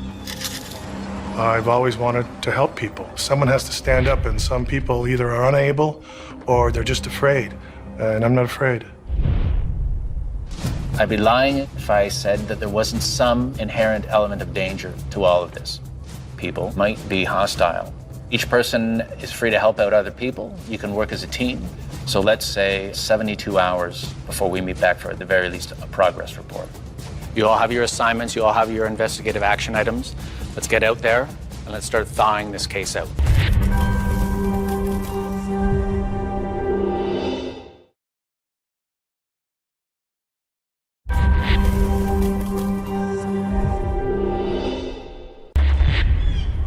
Police found the body of 21-year-old Margaret McWilliams in Warden Woods Park August 28th. One of the key challenges in catching Margaret's killer is the fact that there are no known suspects. We're starting from ground zero. Right now, I've got Antonella meeting with a forensic psychologist to help build a psychological profile of this killer. When I looked at the details of Margaret McWilliams, her murder, it was brutal, it was violent, it was vicious. Maybe we can get a picture of the kind of person, like where would they live? Would they be a transient? Those are all very important features that we need to look at in order to determine the individual that would do something like that.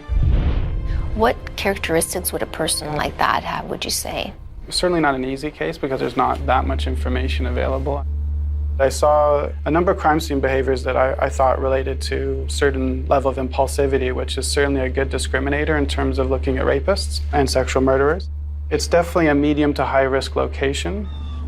Someone could come by, someone could hear the victim. This way of life this person has is gonna filter out into other things. So keeping a steady job is gonna be difficult. He's gonna get in fights with his other colleagues and stuff at work. There's probably not that much involved in the world that you and I walk around in. To know that Margaret's killer was impulsive and a risk taker tells me a lot. This is somebody who probably thought they were above the law. Somebody who may have a long record of criminal activity, and this person may have murdered before. What would you say his state of mind would have been at the time? Because we know that from the evidence, we know that he punched Margaret in the face. So punching her in the face was probably because she was struggling. If you struggle, I'm going to hit you in the face. And it's very nonchalant. Offender will justify it in that way.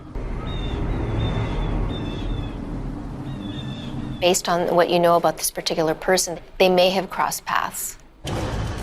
In criminology, we have a theory called routine activity theory, which relates to people movement around their geographical space. We all follow routines. We don't deviate from them very often. So there's something about this area that this offender was in it for some reason. Geographic profiling is a great tool to help us determine what type of offender we're dealing with in relation to where the crime occurred. He likes to search for victims. It's frequented by young girls jogging at that particular time. In Margaret's case, I think we're looking at either a hunter or a troller. Has either targeted her specifically or targeted users of that path specifically. So, yeah, it's a good chance that he knew that area, that he was familiar with that park. This is really significant. To find out that Margaret's killer likely lived in the same area that he killed her in will do a lot to help us focus this investigation. The location of this murder is going to be critical in helping solve this puzzle. It's key that we get as much information about Warden Woods Park as possible.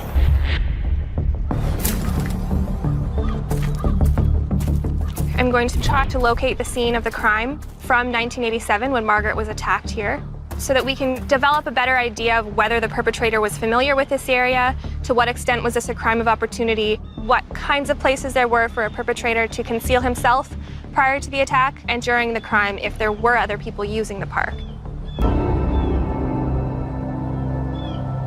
So these 3 trees are the trees that are in this photograph from 1987.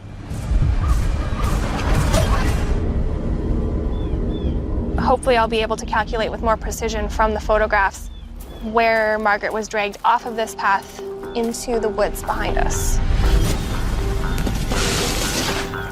It likely would have been easier to drag her into the ravine, but based on these photographs, there was very little cover to be able to conceal the crime.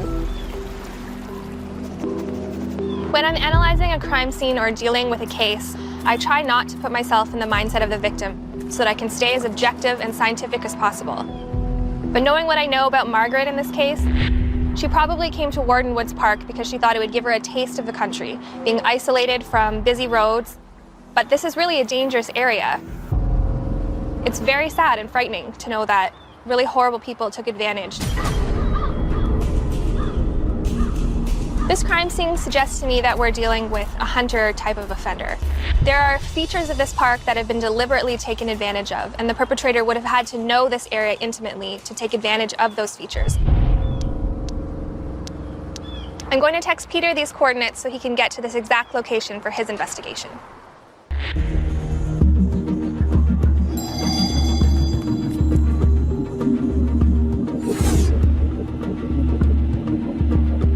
Daniel, let's go. Got it.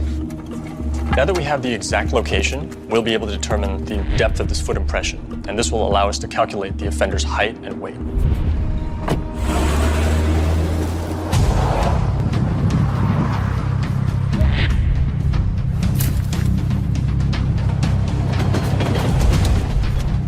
One of my strengths is that having lived in the city for a long time, I've got a list of contacts and friends who know friends and people I've come across over so many years. And it helps me quite often in my PI work.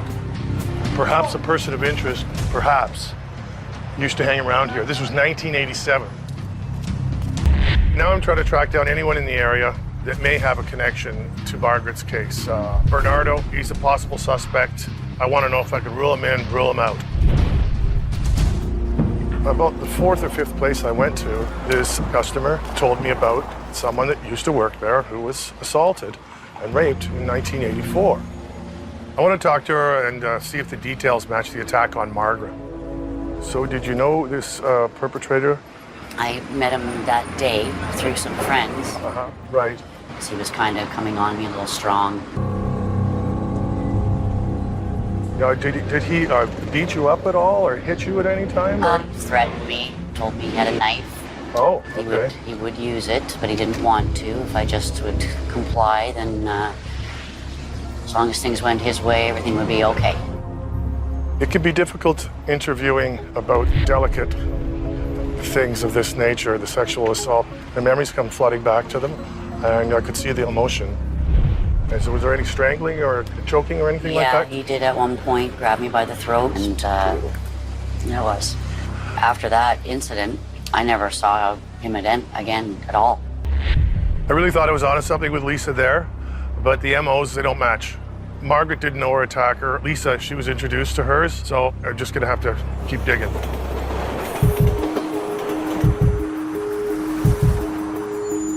I'd like to look at the relationship between foot impression depth and body weight over that surface area. Coming from a physics background, I was very interested in getting more details about that shoe print, because that's one of the few hard pieces of evidence we know. I want to conduct a biometric test. If we can determine the depth of that impression, then combined with its length, we will be able to infer the height and weight of the killer.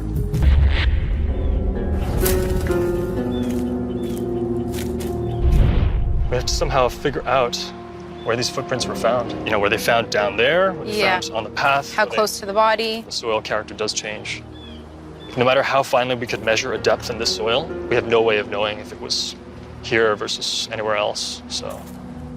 Unfortunately, when we arrived on scene, we were unable to determine where these footprints might have been, and so this experiment is a non-event. As a civilian with an academic background, this kind of on-the-ground active investigation presents a whole new type of challenge for me, and I'm gonna have to think very hard how I pursue it. and how I proceed with my next steps.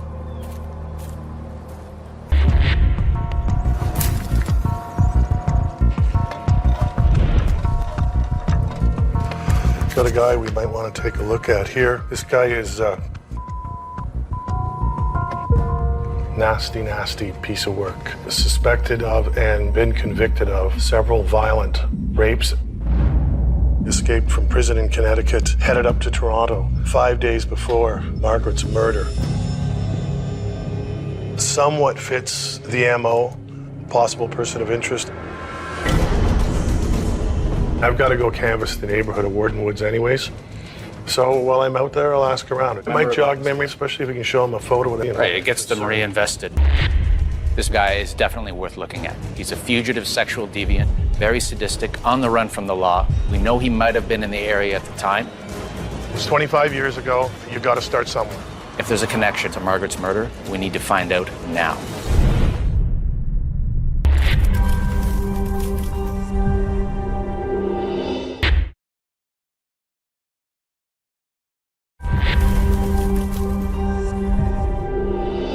For the first few weeks of this investigation, I gave my civilian squad free rein to come at Margaret McWilliams' unsolved murder in their own way, with fresh eyes and using their specific areas of expertise. Now I'll see if I need to tighten that rein.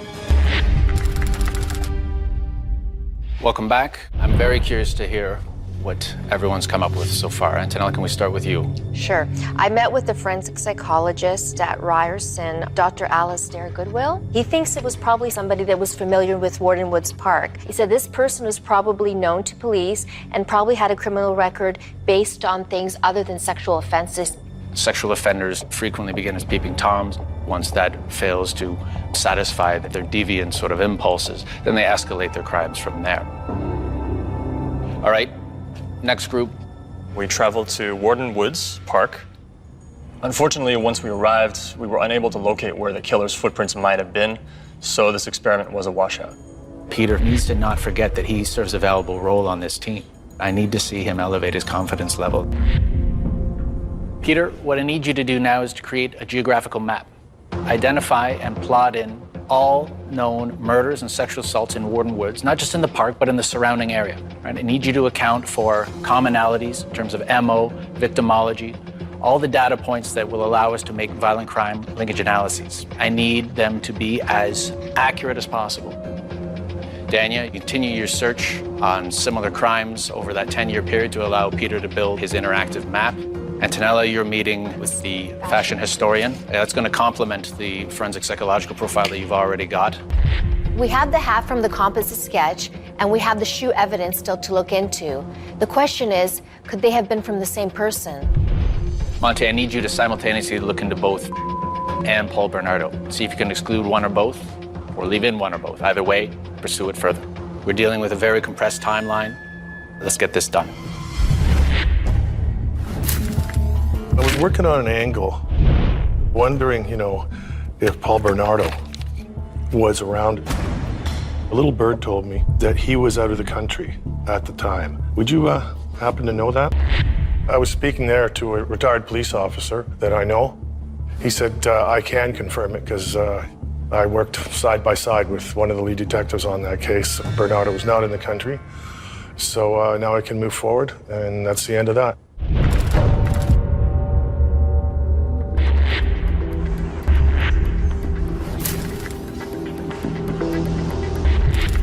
This tread pattern is distinctive to this topless shoe. There's no other shoe like this with that tread pattern. I'm here to talk to Dr. Allison Matthews-David, who is a fashion historian, to show her the shoe print that was found at the scene and also composite drawing, to talk to her about whether or not she can speculate as to the type of person that may have been involved in this murder. The case we're investigating, it's a murder that happened in 1987. What we have is one piece of evidence. It's a shoe print that we have that I'd like to show you. Okay. And also, we have a composite drawing of a person of interest. And I was wondering if you can give me an idea of what you think. In 1986, the Air Jordan 2 was released, and that was the first luxury sneaker. Cost $100. This shoe is a knockoff of that. Okay. Because not everyone could afford the actual Nike Air Jordan 2. But it has very similar detailing. It's got a similar sole print from what you showed me. Okay, so it would have been someone that might have been aware of the Air Jordan 2 and would have been interested in possibly having something very similar, right? Totally. It suggests someone who is really in touch with the trends, but without paying the price tag for it. Okay.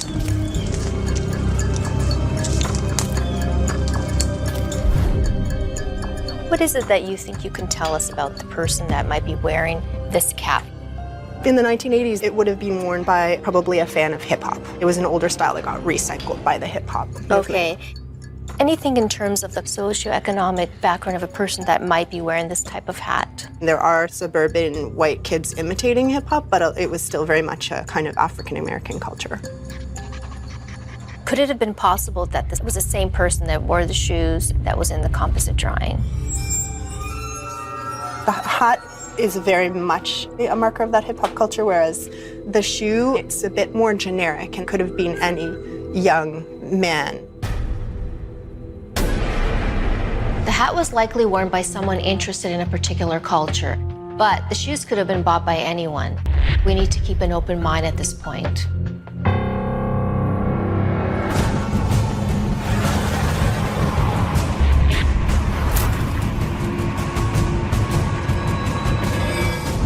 Now that Bernardo's been excluded from the investigation, I've been focusing on...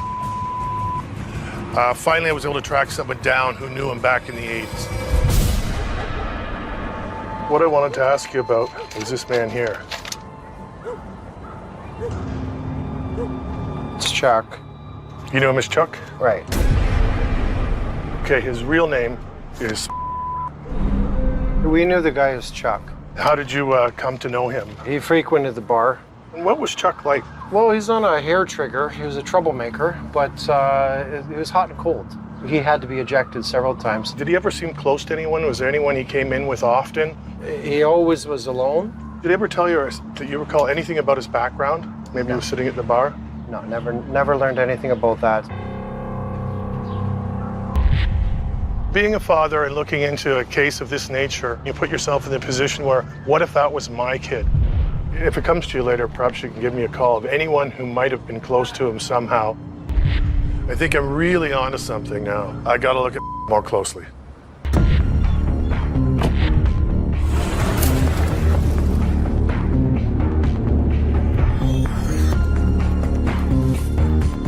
Right now, I've got access to the original analysis, the behavioral profile of Margaret's killer.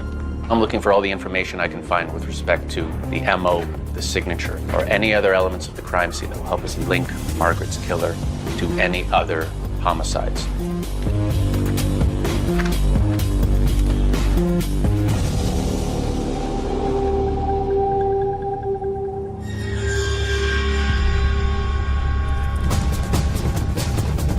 Renee, it's Mike.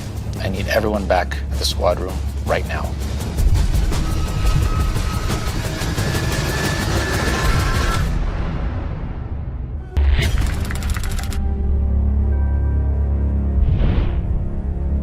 I've been able to acquire part of the original crime file. Some of the facts in this case are much more grisly, much more tragic than we initially thought when we undertook this investigation. We know that, yes, Margaret was attacked in Warden Woods Park on the path.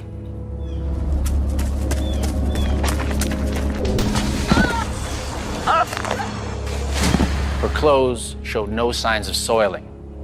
No drag marks, no dirt, no mud. Clothes were arranged neatly in a pile. The family's just as much as a victim as Margaret was. If we can bring light to this case and actually get it solved, I think we would put a lot of peace back into the family. Margaret's body was found supine or face up, wearing only her socks.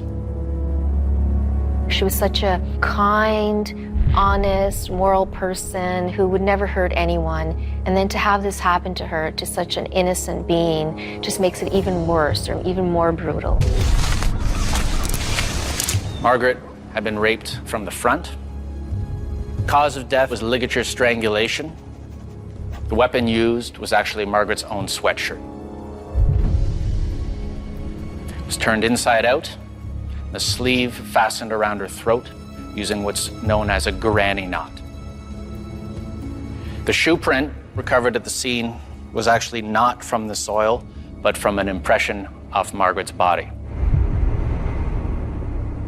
The offender stood on her and reefed on the sleeve until she was dead.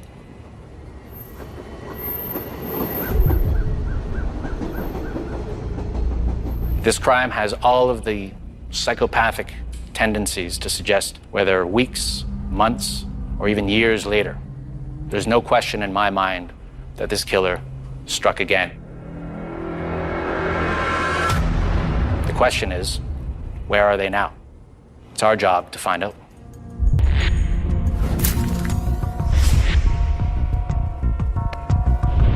The squad has been looking at as a potential person of interest in Margaret's murder. I need to know if Monty's found any evidence to actually support this theory.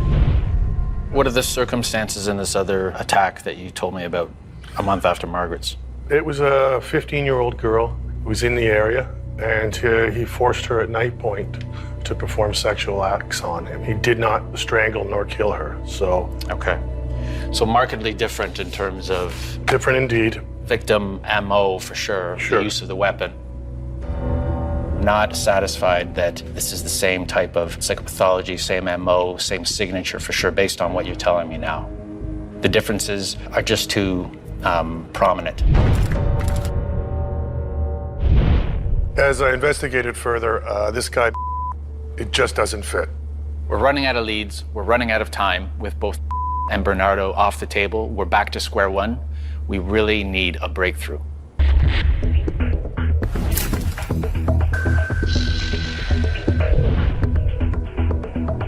We're building a geographic profile of the Toronto area, looking for commonalities in sexual homicides over a 20-year period, from 1977, 10 years before Margaret's murder, to 1997, 10 years after.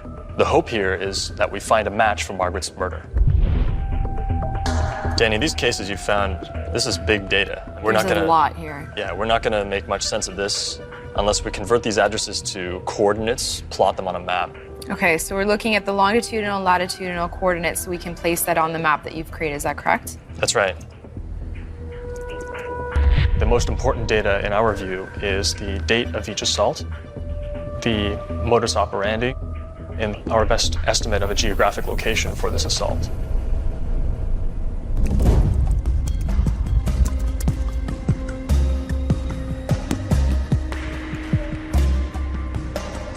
There's a lot of action going on in Scarborough at this time.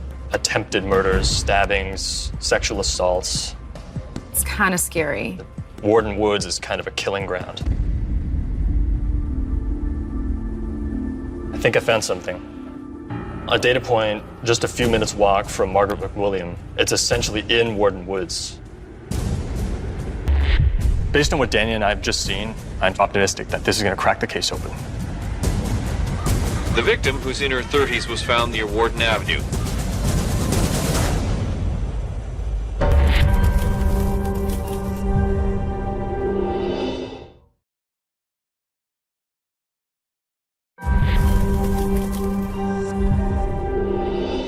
The squad is working around the clock to try to solve Margaret's murder. Their own personal lives are being put on hold to get it done, but we've run out of leads. The exception is Peter and Daniel, who are working on a data map of sexual homicides over a 10-year period around Margaret's murder and in the general vicinity of Warden Woods Park. They're looking to find a connection with any other murder and identify the killer. I think I found something. The victim, who's in her 30s, was found near Warden Avenue. All right, home stretch time. Where are we at with Margaret's case? So if I can just direct your attention to the smartboard. So what we're looking at here is an overview of the GTA and Warden Woods. So Danny and I looked back in all the archival records and we ruled out all homicides other than sexually motivated attacks on female victims. Okay. We've done our best to geolocate each one. If we zoom into Warden Woods now, we see the point representing Margaret McWilliam and this point here labeled by the victim name of we consider our primary hit.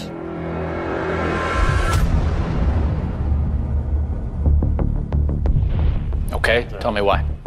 Strangulation, the rape, the geographic location. She was found naked. Her clothes and the contents of her purse were found strewn about her naked body. That was in 1992. Peter, who was ultimately arrested and convicted for that second offense? The man responsible for the murder of goes by the name of... What do we have on him? Here we've mapped the location where he was living at the time of his arrest at point A. Less than 2 kilometers away was the location of his murder. It's a diagonal line through the park. Yeah. The park itself is the hunting ground. This is very compelling. We just caught a break for the first time in decades. It's very exciting. That's what this is about. I'm extremely hopeful that what Dania and I have found will crack this case. Peter's expertise in analysis, computers, all the things that make him a strong asset to this team are really coming to the surface. From here on in, we need to devote all resources to validating this match. Dania, go to the courthouse, obtain transcripts for conviction for the murder of the secondary victim. Contained in that will be the evidence we need to make a comparison with respect to MO, signature, etc. Got it. If it turns out that the MO matches Margaret's murder, we're really onto something. Let's get at it.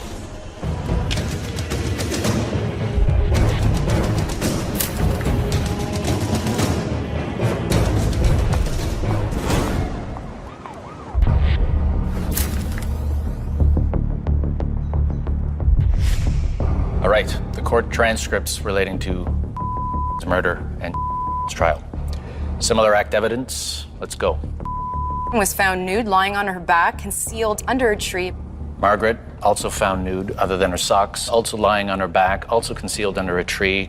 Next. Police found clothing, footwear, her black leather purse, and other contents scattered around the body and in the area. In Margaret's attack, her personal belongings, other than her headphones, also found scattered around the body, if not so erratically, circumscribing the body, as we say. Next. Neck area bruised, eyes swollen and blackened. Likewise, in Margaret's case, severe beating to the face and head, both eyes also blackened. Post-mortem examination, a ruptured liver, larynx, and extensive soft tissue damage to the face and the neck. In Margaret's case, we have severe trauma to the larynx and a ruptured liver as well, from about 10 to 15 blows to the abdomen. There's little question we're looking at the same signature, and by extension, the same killer. I'm about to consult with Dr. Eric Hickey, arguably the world authority on serial homicide and sexual violence. He's been a gunslinger in helping take down serial killers with the FBI for over 30 years. How stable a MO and signature do you think there is between the 1987 attack, the fact that she resembled the previous victim, the same location, it strikes me that this man was comfortable going to that park. He knew what he was doing, and he would go through that same pattern of sexual assault. Out of 10 in terms of points of connection, this likely being the same suspect, what do your instincts tell you? On a 10 being a perfect match, an 8. 8 out of 10. 8, which would be, for me, like a home run. People who are serial killers can go on for many, many years. He didn't get therapy in prison. He didn't get corrected in prison. So I think you've got something to be quite concerned about.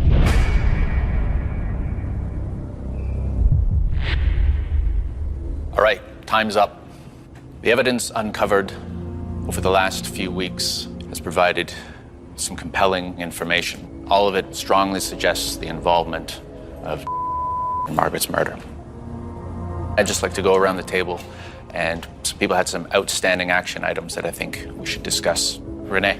Through a police contact, I was able to establish that there is still a banker's box full of evidence from Margaret's case, which means that there is the potential that with modern technology, we can access biological material, DNA in particular, from that evidence. There could be a way to link the suspect concretely to Margaret's case. You may not look it, but I've been a copper for a while, and when I started, you needed a pool of blood. Today, it's handling something. Skin cells, sweat, that's enough. One outstanding item during the course of our investigation that was never really firmed up, and nagged at me was this composite drawing developed with the assistance of citizens early on in the investigation. This is a published image following his conviction for the murder. I want you to compare these two images. Ear, hairline, facial hair, lips, eyes, eyebrows, head shape. Everything seems consistent, other than the ethnicity. We know that eyewitness accounts are inscribed with existing prejudices, biases, suppositions, presumptions. Could it be that the eyewitness got it right? To me, this resonates. I think at this point, we have enough to present our findings to Margaret's family.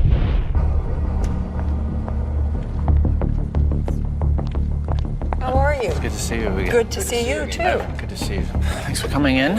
Thank you. One of our early objectives was to look at Margaret's case in the context of other crimes. We uncovered evidence of the sexual assault and murder of in Warden Woods Park. And there are a number of striking, compelling similarities, not only in MO, but in the signature. There are a number of compelling facts that suggest, in total, in aggregate, that may be responsible for Margaret's murder.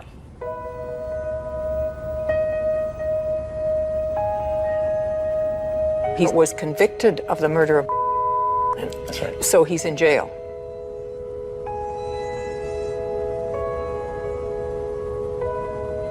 He's been paroled.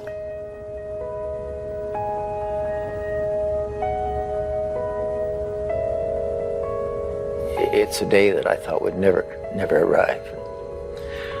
I just don't know how to feel about it. You know?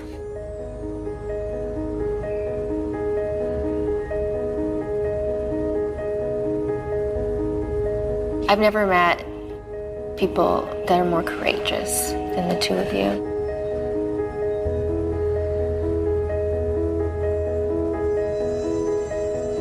We were talking about submitting our report to the police and persuading them to reopen this file. That as of today, they've reopened it. Oh, good, good. That's a relief. The detective who's taken this on has left his contact information, and he wants to hear from you. That's really good news, Mike. So that is thank you. outstanding. Thank you. I'm so happy. Yeah, So good.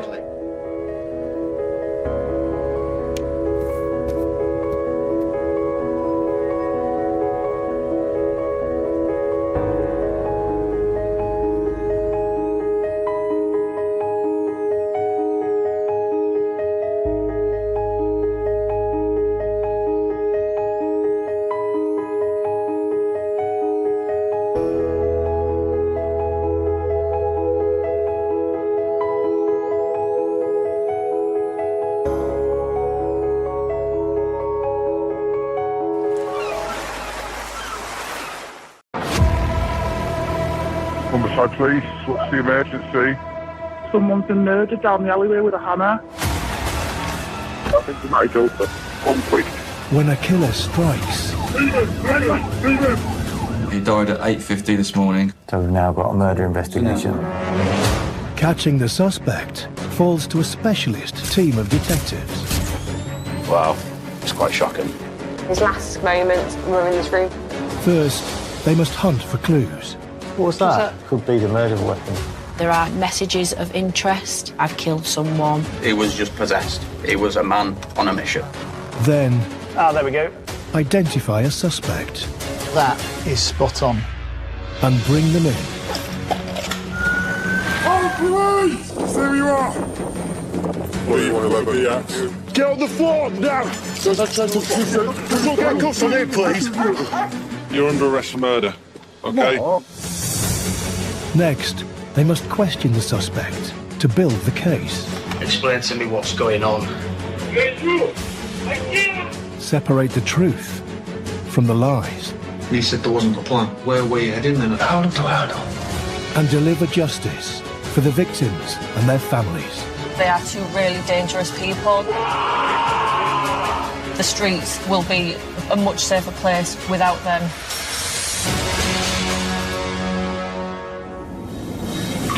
This time, this patient is fully unresponsive, actively seizing. a brutal attack on a man in his own home There's blood all over the flat and there's a female inside. turns into a murder investigation. It's quite like a frenzied attack. He's clearly doing a kicking motion. There's no disproving that. It's evidence. And sees detectives having to investigate multiple suspects. I lost a friend and now getting accused of his murder. It's disgusting.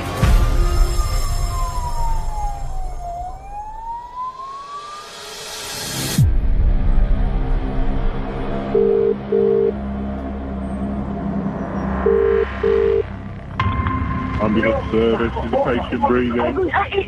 He's breathing, yes, but he's Take it away. Can you talk to me? He's on the table, he's not moving, and he's bleeding, I think he's been knocked out. He's been hit with a knuckle duster. Is the attacker still nearby? I don't know. Please, can we just get an ambulance as soon as possible? we are arranging help, okay, don't worry. With reports of a knuckle duster involved and a suspect at large, police are deployed as well as paramedics. 529, body one accident for reported assault in Hull. Where is he bleeding seriously from? His eyes, he's bleeding all over. What are you worried? Can we get you up, please, please? Stop it, please, stop it, please. I've been got the class on your leg. Listen carefully, I need to make sure we do chest compressions so we can help them before the ambulance gets there. 1, 2, 3, 4. That's really good, keep on that rate. Oh, win.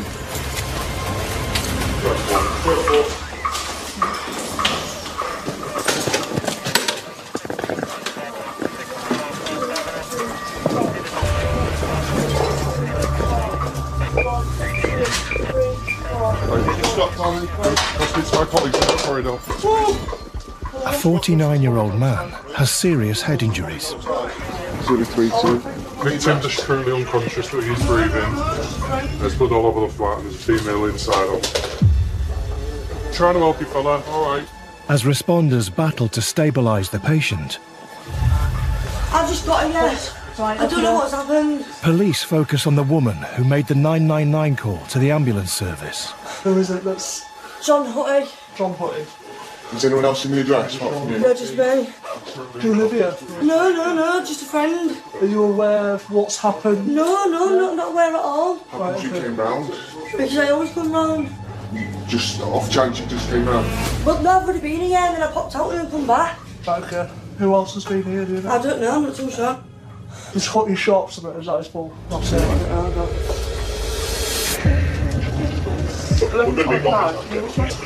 Stop this patient, fully unresponsive, actively seizing. It looks like he's probably got an injury to the back of his head because it looks like there's a bit of blood pouring around the back on the floor. Not anything obvious at the moment that I've seen.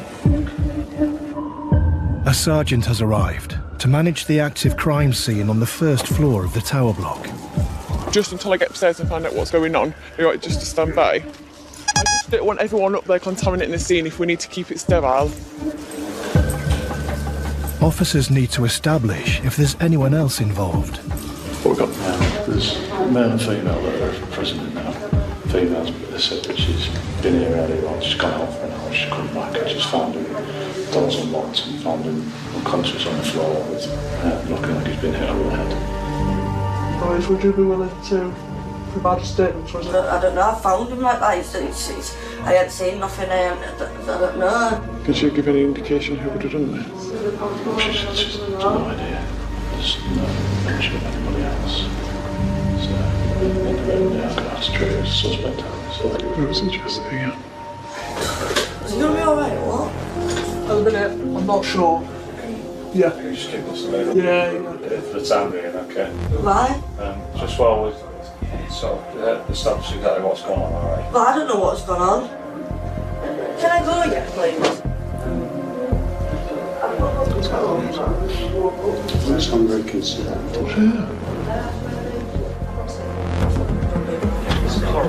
So you was here earlier on Sunday? Yeah. Yeah. Why was you here? Tom? Yeah. Because I was having a What do you dream. want this? It's a plan. We've got it. It was a I went out.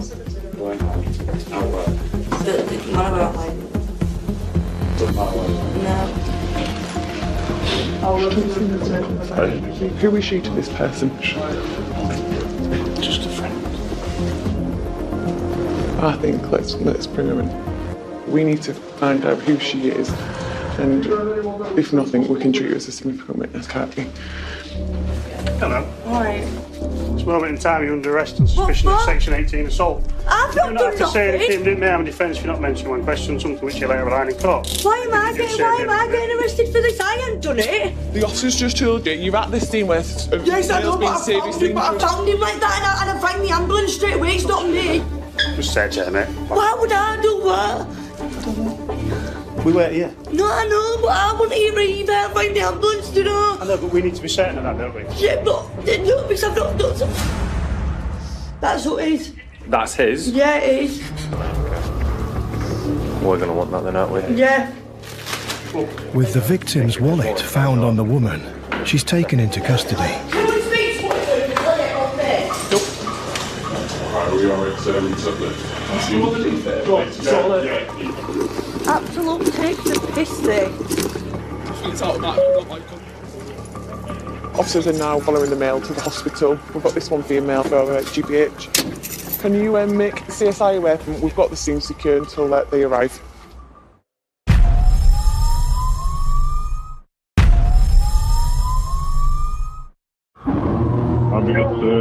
patient breathing. He's on the floor, he's not moving. He's sitting with a couple of steps. In Hull,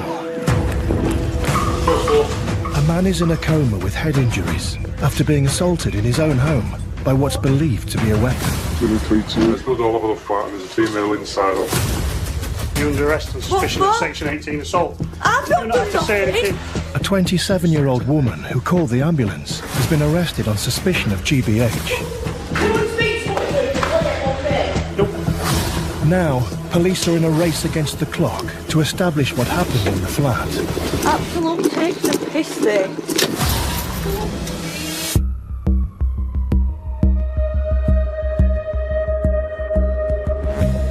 The case has been escalated to the major crime team. Want everyone. Heading the investigation is Detective Chief Inspector Ben Robinson. So, victim is Jonathan Hutty. Call comes in from our suspect, Lauren Roundhill. She's reporting that she's been out, come back to the flat and found Jonathan face down. It looks like he's been assaulted. Police turn up. She gives a strange account and is trying to get away, so she's arrested for assault. At this moment in time, our victim is still alive. And it's been described as an irreversible brain injury. And it's anticipated that he's not going to recover. We're just making phone calls to the hospital now, so imminently we'll get an update on his condition. In the background of the call to the ambulance, a male voice says he's been hit with a knuckle duster. Does the hospital make comment on any other injuries that's visible? I'm just thinking about the knuckle duster as a weapon. No, but he's been photographed and you can see he's got a cut to his head here. It sounds very much like we'll have a post-mortem to come. There's an update come through, literally just come through. He died at 8:50 this morning. Family have just arrived. It's literally just happened. Yeah. 8:50. 8:50. Okay. So we've now got a murder investigation. We've just had the news, literally just at the back end of that meeting with the forensic team, that our victim's passed away now. Hi there, it's Ben Robinson from Homicide Police. I need to speak to a coroner's office to discuss a Home Office post-mortem. The investigation changes now. It was an investigation into assault. It's now a murder investigation. Cheers. Bye. I can't imagine how it feels. The family are more determined than ever to get the evidence to convict those that have done this. Detective Constables Simon Holmes and Shelley Fuller are en route to interview the suspect. We are going to interview Lauren Roundhill at Clough Road Police Station. When she's been booked into custody at Clough Road, she stated that at this stage she doesn't want a solicitor. She may realise the gravity of this and decide that she does want a solicitor. But our strategy really is to get there as soon as possible to get into interview and see what she wants to tell us. Let's go around here, trying to go through your rights and entitlements again. Just opposite down it. Do you like a solicitor? No, thank you. Any particular reason why you don't want a solicitor? Because I've been listening. This way, Lauren. Thank you very much. This side, Lauren, for you, if that's all right. So to summarise, we're investigating the murder of Mr. John Hutty. At that time, you're under arrest for an offence of assault, serious assault, Section 18 wounding against John Hutty. Yeah. Recently, John has passed away, so hence it's now a murder inquiry. Tell me everything you can about what's Well, I was with Hutty. I was with Hutty and Mike was at Hutty's and was having a drink and smoking crack. And then his girlfriend and Smalley come right after they'd been to the pub. Okay, so quite a lot there, so I probably need to go back. How do you know this lad Smalley? And how long have you known him? I've only ever known of him, Ian Smalley, like from Branzo, like he's a well-known kid, isn't he? Right, okay. Ian Smalley and girlfriend. Yeah, I don't even know her first name, it's the first time I've met her. Right, so you was with Hutty at Hutty's, having red wine and crack. Then you said his girlfriend and Smalley and Gav came after the pub. Yeah. Gavleen and we're talking about that way. Yeah. Smalley and Gav went because I was going to score, so that left me, John, and girlfriend in the flat. It was taking ages, so me and girlfriend went to go find them. That's just leaving Hutty in the flat on his own. Did John have any injuries at that point? No. Tell me what he was doing when you left. It's on the city. Right. I can tell you, the music on. I've gone to the lift, and the lift was on the high floors, both of them. So I said, oh, we're going to have to walk up the stairs. You know, so I've walked up the stairs. I've gone into Gab's, nobody was in Gab's, but as I was coming out of Gab's ran past me and said, I've hit Hutty, he's been knocked out, he's been knocked out. You best go downstairs, I've hit Hutty. I've hit Hutty, he's been knocked out, he's been knocked out. Right, so I've literally ran down the stairs. So when I've walked in, there's Hutty laid on the floor, face down, and Smalley was still in the flat. Okay, so this bit's important. I've ran in, and Hutty was laid face down on the floor. I could see his face was just covered in blood. William Smalley was stood over him, sat on the three-seater. Sorry, who was stood over him? Ian Smalley. Ian Smalley was stood over him and I was just sat on the sofa like that would happen. I think it's disgusting. Tell me what Ian Smalley said. Oh, he's nicked my bank card. He's nicked my bank card? Yeah. Describe his behaviour and... I don't know, it still come across as being aggressive. Aggressive? Right, okay. Did he say anything? Don't ring ambulance, I put his head. Don't ring ambulance? Yeah. Did he say It'll that? be alright. To you? Yeah.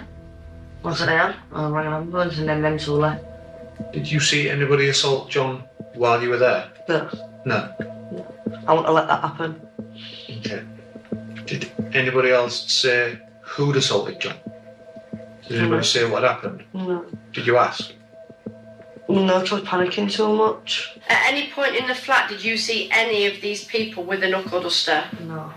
Do you know if any of them ever carry a knuckle duster? No. Have you ever seen any of them with a knuckle duster before? Like I say, I'm not that thingy with them. I'm not involved with them.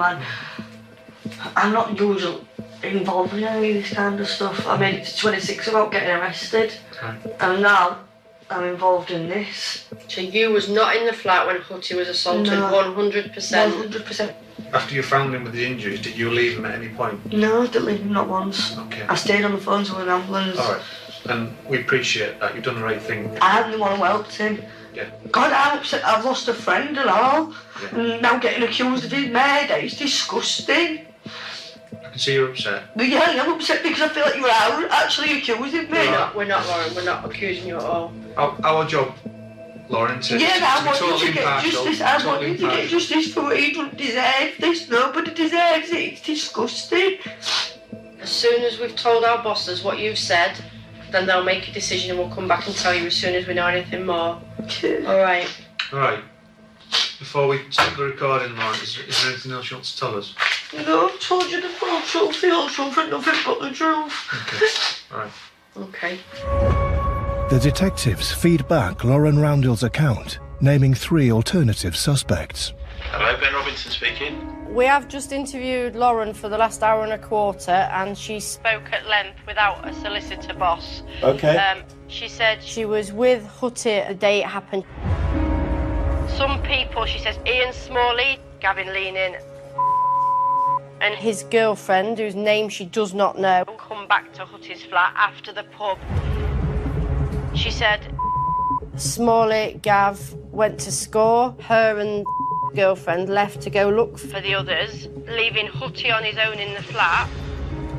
She walks up the stairs to Gav's flat on the 12th floor. As she comes out of Gav's flat, Gav runs past her towards his flat, saying, "You best go downstairs, I've hit Hutty, he's been knocked out."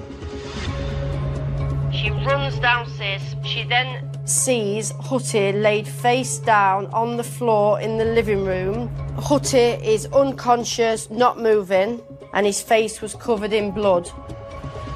Ian Smalley stood over Hutty and is sat on the sofa like nothing's happened. Smalley said, "He's nicked my bank card." She then says, as soon as she puts the ambulance on speakerphone and Smalley leave, she says, "I did not see any assault at all. I wouldn't have let this happen. I can't tell you who assaulted him because I didn't see it," and that's it. Brilliant. In my humble opinion, she's given us a full account. We just need to do some work. To confirm or deny that. Right, okay. Cheers for the update. Cheers, bye. Bye. So we've now got Ian Smalley, Gavin Leaning in the flat. In the address. One of them is potentially then the one in the background of the 999 call. So that'll be some actions to go and speak to them. No second interview then, No. and we'll bail her. Lauren, you're getting bailed now. Do you want to grab your stuff? Having provided 3 names for detectives to investigate This way. and a possible motive regarding a bank card, Lauren is released on bail. Lauren is adamant that she wasn't there when he was assaulted, but is she telling us the truth? Thank you so This much. way, Lauren. It would be a bit naive just to take her word for the fact that she wasn't there at the time of the assault. We need to be absolutely sure of that. So you've been bailed. We need to check what you're telling us is the truth. Yeah. Okay. The cynic would say that at the material time, why is she saying she was somewhere else? So we're going to need to try and bottom that as best we can. Take care. Cheers.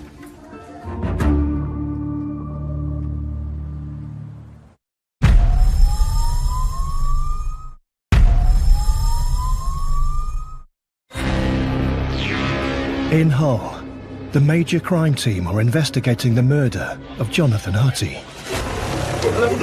This patient was fully unresponsive, absolutely seizing. He was attacked at his address with what's suspected to be a knuckle duster. Female's said that she's unconscious on the floor, looking like he's been hit over the head. This way. Lauren Roundell was arrested, but denied being responsible. I'm the one who helped him. And now getting accused of his murder. It's disgusting. And named 3 other suspects. So we've now got Ian Smalley, Gavin Leaning in the flat. In the address. So that'll be some actions to go and speak to them. Detective Chief Inspector Ben Robinson and Detective Inspector Sarah Petro are focusing on the suspect reported to have been stood over Jonathan Hutty after being attacked. Oi. You're all right. You're right, back, police. 53-year-old Ian Smalley was arrested 18 hours after the assault for an unrelated incident. We are going back doing now. So this is the incident that was reported and that he was arrested at this address. What have you arrested for? Been called to this address because of a disturbance. You're passed out on the floor. She's crying. So put her handcuffs till I find out what's going on. Seems like very intoxicated, doesn't he? He does, yeah. You can see how aggressive he is, isn't it? No, your father. Go down. No.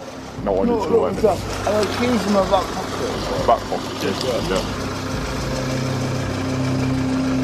What was that? The knuckle duster? Just on the cluster. Could be the murder weapon because there's been some mention on the 999 call of has been hit with a knuckle duster. I can't see any traces of blood or anything like that. The knuckle duster will need to get sent off for forensic testing to see if there's any DNA, blood on it. Yeah. You're under arrest for assault, criminal damage, possession of offensive weapon, all right? Me? Yeah. Ian Smalley has a total of 32 convictions for 96 offences.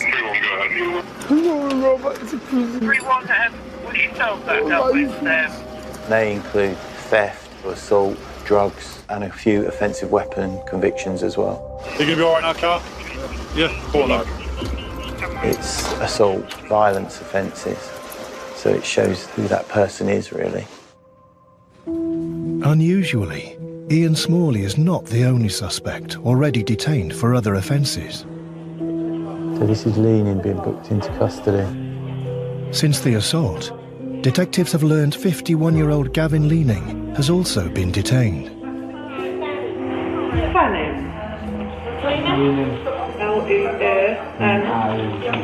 At this time, Gavin Leaning's in custody for burglary offences which are not connected with the investigation that we have ongoing. Circumstances of arrest. That is planned into stolen a still star belonging to some contractors. Gavin Leaning has a total of 26 previous convictions for a total of 57 offences, and they include theft offences, assault, and one for drugs. When was the last time you had to drink or some drugs?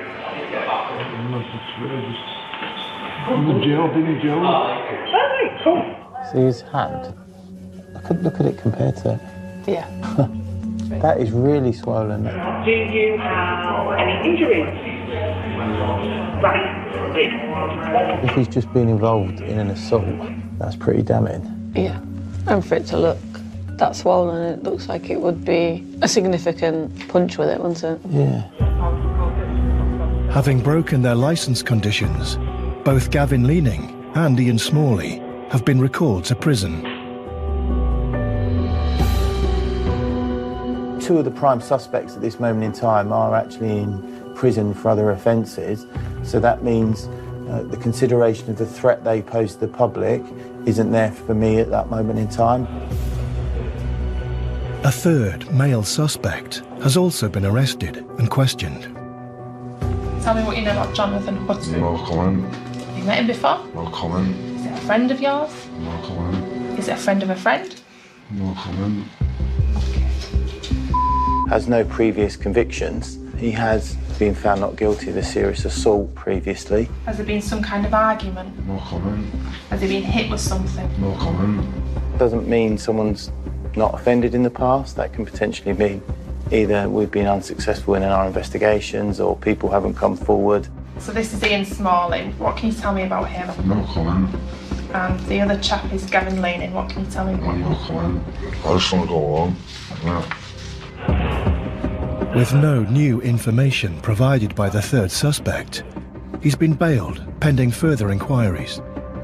So what my strategy is for this investigation is now building up all that evidence against the individuals. When we are over the threshold for charge, we will arrest those people, bring them back into custody, put the wealth of evidence to them, and then hopefully look for a charging decision against them.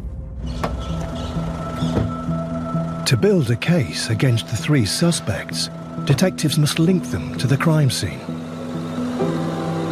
We're going to the scene of where the incident took place now. We're going to review what the blood looks like, see if we need to get a scientist down to interpret. The way the blood's maybe distributed in the scene can tell you about something that's happened and why the victims died.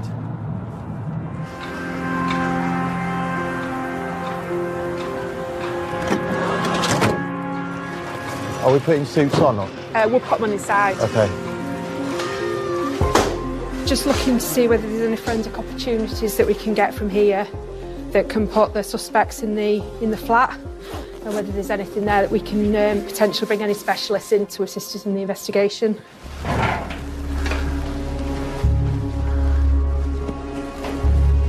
That looks bloody to me. Yeah. That could be footwear marks. So it looks like whatever's happened has probably happened in the lounge, and then they've trailed blood out, potentially on the shoes. There's like flicks there. Yeah. It's cast off there as well, cast off here, there's tails. Does that mean he's maybe been in one position assaulted and then he's moved? We're probably better off getting a biologist to comment on that. We'll photograph it as best as we can now, and then after the post-mortem we might have an idea if there's a recommendation he might have been hit with something or weapons been used. So the suggestion is the knuckle duster. Right. Let's get out of the way so we can take some pictures. On the left-hand side is a small patch of blood with what looks like a little bit of cast off from.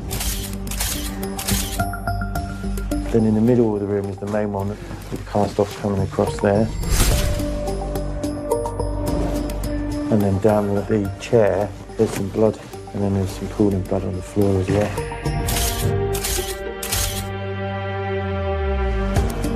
There's a lot of information contained within that front room of the flat. We need to now get a specialist to tell us what it means. The team must also look for other sources of evidence that can support the investigation. When this lift door opens, there's a camera in the far right corner. Literally, if someone comes out of the lift... Straight into here. Just straight in there. There's some key footage that's going to come from that camera. Hopefully, we've struck lucky and we will see them, or somebody getting out and going there.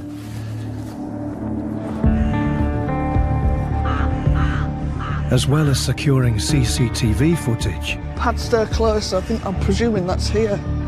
detectives conduct door-to-door inquiries to explore potential leads. So are you aware of the incident that happened at Pad's house? I'm aware there was an incident, but I don't know any details.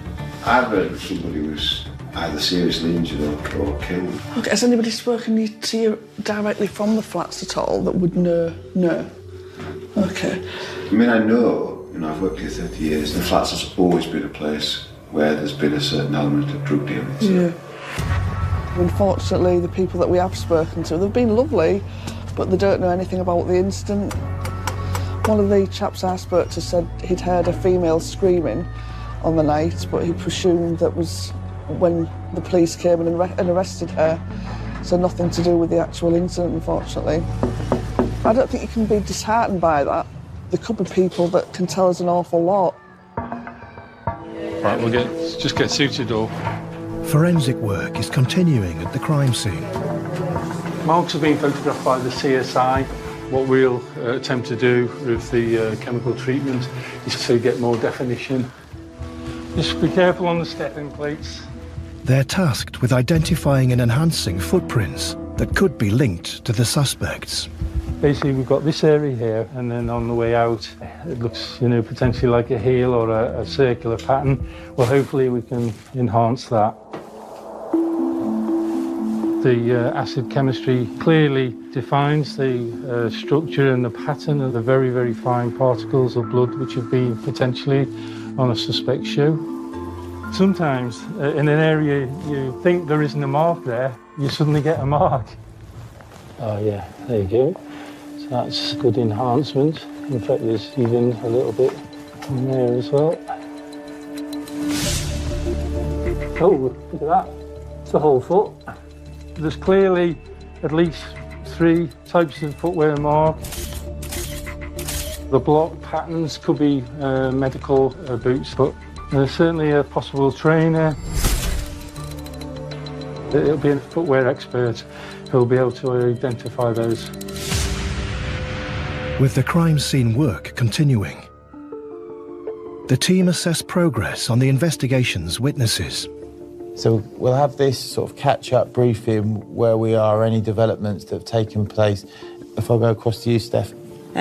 Lauren Roundhill, as you know, was interviewed by Simon and Shelley. She gave a full account. A barmaid at the pub, she's confirmed that Gav, girlfriend, were in the pub and they came in around 10:45 to 11 o'clock. So that corroborates what Lauren Roundhill is saying, that a group of them did go to the pub. Excellent. We're bringing together the sort of timeline in relation to those and nailing them down to positions, aren't we now? So that's good. In her custody interview, Lauren Roundhill stated Ian Smalley's missing bank card could be a motive for the assault. Eleanor and Emma have been doing a real good job with the house-to-house.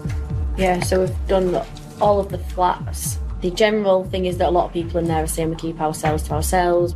They have heard rumours about things that have been going on. Apparently, Gav leaned in, he told Smalley that it was John that pinched the bank card. 3 went in and attacked him with knuckle dusters. I've been in touch with HMP Lincoln today, where Smalley is. I've got a definitive list from what property they've got in safe storage for him, and it does include a mobile phone. That's really, really good. Just while we're on the subject of prisons, this morning I got an email leaning. He's coming out in 17 days' time. Ideally, we don't want him walking out of prison, do we? No, we don't, because then we lose complete control of him and the threats he may pose. Yeah. Because no doubt he'll go around and speak to people. Have that date as a point to bring them in, to try and nail down undeniable evidence, i.e. CCTV, showing them going in and around the flat, and then hopefully the forensics. Yeah. The other significant event yesterday was obviously the post-mortem of Mr. Hutty, which Sarah went to. In relation to the injuries, he had bilateral black eyes, his nose was broken on arrival at the hospital, the lower left lung was collapsed on admission, the MRI showed lots of small bleeds, and there was severe brain injury, most likely due to an assault. He said that those small bleeds would be consistent with an excessive force, probably from the foot. So nothing really that we was not expecting. Yeah. So we've just had the update from the post-mortem. The injuries that the victim has received have resulted in a catastrophic brain injury, which has then caused him to die. No comment was made on if the injuries were consistent with a knuckle duster. Kicks and punches were mentioned. His brain will have to be sent away, so a specialist in that area can then provide that finding. Hopefully, that's not going to delay a charging decision, because that just means it's longer for the family. With an expected delay on more medical evidence and crime scene forensics yet to be confirmed. So far, only Lauren Roundhill's account places the suspects at the crime scene. The team must now focus on possible digital evidence. My role is an exhibits and disclosure officer. When any investigation happens, we retrieve the exhibits to build up the case. Ian Smalley's phone was seized when he was recalled to prison. The suspect's telephones needs to be sent off for DFU, which is a digital examination of the phone.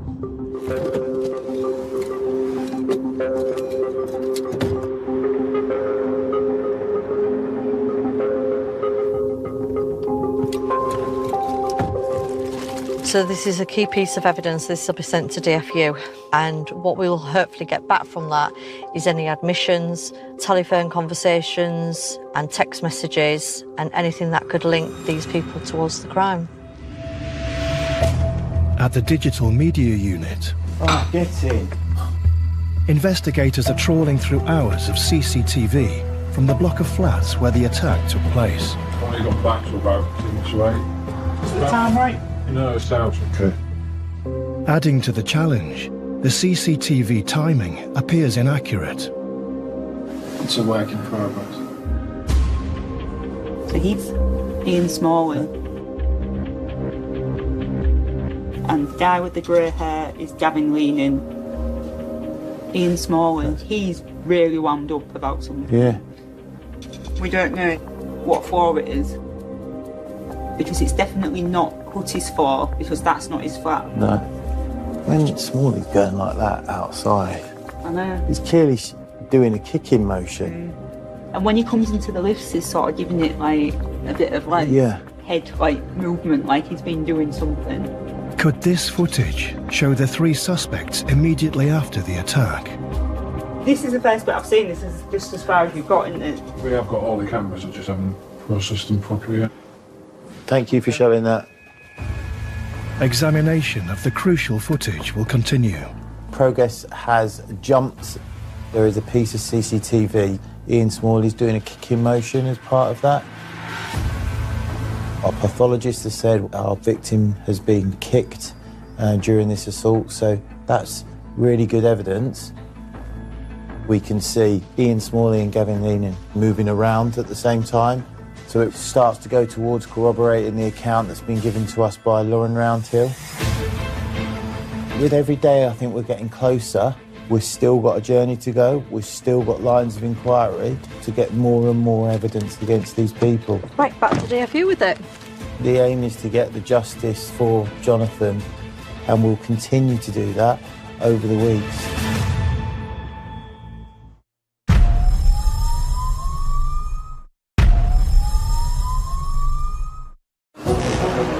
In Hull, police are investigating the murder of Jonathan Hutty. There's like flicks there. It's cast off there as well, isn't it? Here, does that mean he's been in one position assaulted and then he's moved? Lauren Roundhill, arrested at the scene, has denied she was present during the attack and has named 3 suspects. Dad ran past me and said, "You mate going downstairs." I hit Hutty. Hutty was laid face down on the floor. He was one who stood over him and sat on the 3-seater. Tell me what Ian Smalley said. Just ditched my guard. Detectives have started to examine CCTV of what they believe are the suspects just after the attack. Ian Smalley, he's really wound up, sort of giving it a bit of head movement, like he's been doing something. Now, they must work to corroborate Lauren Roundhill's account. Just need a bit more before we can turn her into a witness, potentially. A bit more proof. I don't want to give you information to get you excited, but the caretaker has seen a bank card in a drain. I asked him. Oh, yes. I said, get CFI down there and we'll recover it properly. Ian Smalley's bank card has been found right outside the flats where the assault took place. From what we're being told by Lauren Roundhill, the motive is that Ian Smalley's bank card was stolen and that he then puts the blame onto our victim Jonathan. We found out he reported his bank card stolen, and we found his bank card near to the scene where this has happened. It all lines up, doesn't it? Today's a good day. Yeah. Lovely. As the card is sent off for forensics to examine further, DCI Ben Robinson is heading to meet Jonathan Hutty's next of kin. We're off to meet the victim's family. One of the main reasons for me going is to offer my condolences and to explain how the investigation will progress from now onwards. And we had that full focus that this isn't just a job, this isn't just a name, this was a human being who was loved by his family.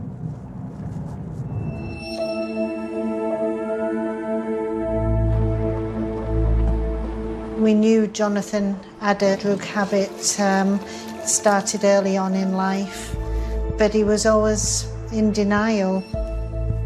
We were always there for support if he needed it, but he would never admit to his lifestyle. When we used to go visit Jonathan, if he had friends in his flat, they vacated.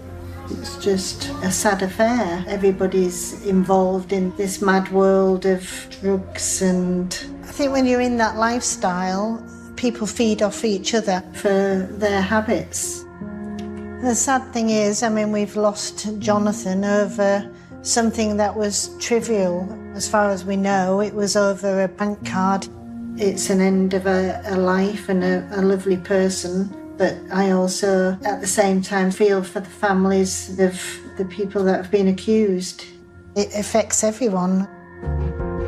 One of the suspects, Gavin Leaning, lives in the same tower block as the victim, Jonathan Hutty.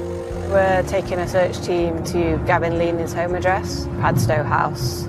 So we know that we've recovered trainers and joggers similar to what's in the CCTV, but the T-shirt's still outstanding. As well as further clothes, they're also looking for other potential weapons. We recovered the knuckle duster from Ian Smalley, and forensically it's been examined and it's a neutral finding, which basically means they've not found anything to link it to the assault. It might be that it's not the knuckle duster, so best outcome from today for the investigation would be to find a knuckle duster with blood on it in that address. Conducting the inspection is the specialist search team, Operation Kinetic. We're going in at 5 to 10. When do you start? Start by ripping the curtains off so we can see what we are. It kind of matches what we know about the fact that they live a chaotic lifestyle. We've had people kind of squatting, homeless people here, so I think it's going to take some time. You don't want any drug paraphernalia or anything, do you? No. The irony of a murder investigation with children's lullabies in the background. When you have drug users, their days are never really the same. They associate with people who live that same sort of lifestyle. It is an addiction, and sadly, it quite often ends up with somebody losing their life. Close to finishing one room. Yeah.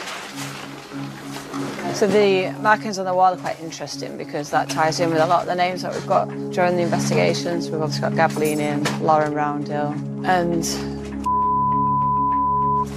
it shows they were associating with each other, which ties in with the information we know so far.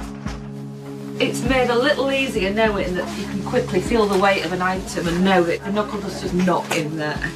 And likewise with the clothing, it's quite distinctive. This is all dark patterned, or we're looking for something that's white-ish. Are you happy with how we're doing it? Yeah. If you're happy, I'll keep you posted. Thank you. I think we have to be realistic about what we expected to come from the search. We don't know the true story behind the knuckle duster. We don't know if the one recovered from Smalley was the knuckle duster that was used and it's just been cleaned. The fact that we didn't find the knuckle dusters, it doesn't take us further, but it doesn't set us back. Sarah King. Hi Sarah, it's Ben Robinson. DCI Ben Robinson is getting an update on the blood pattern specialist's findings from his crime scene manager.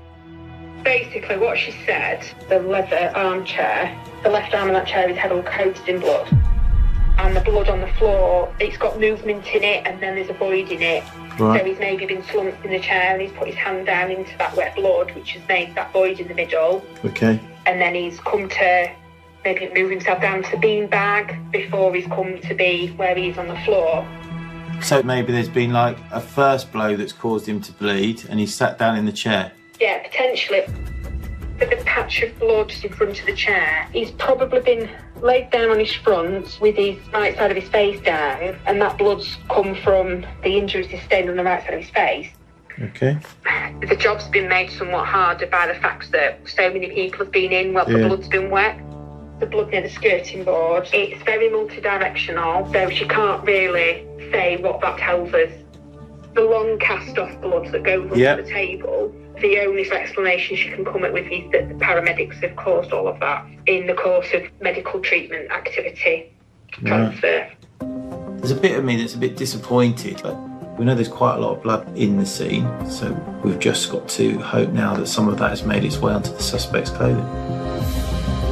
Detectives have seized items from both Gavin Leaning and Ian Smalley when they were remanded for other offences, and taken the third suspect's clothing when he was interviewed.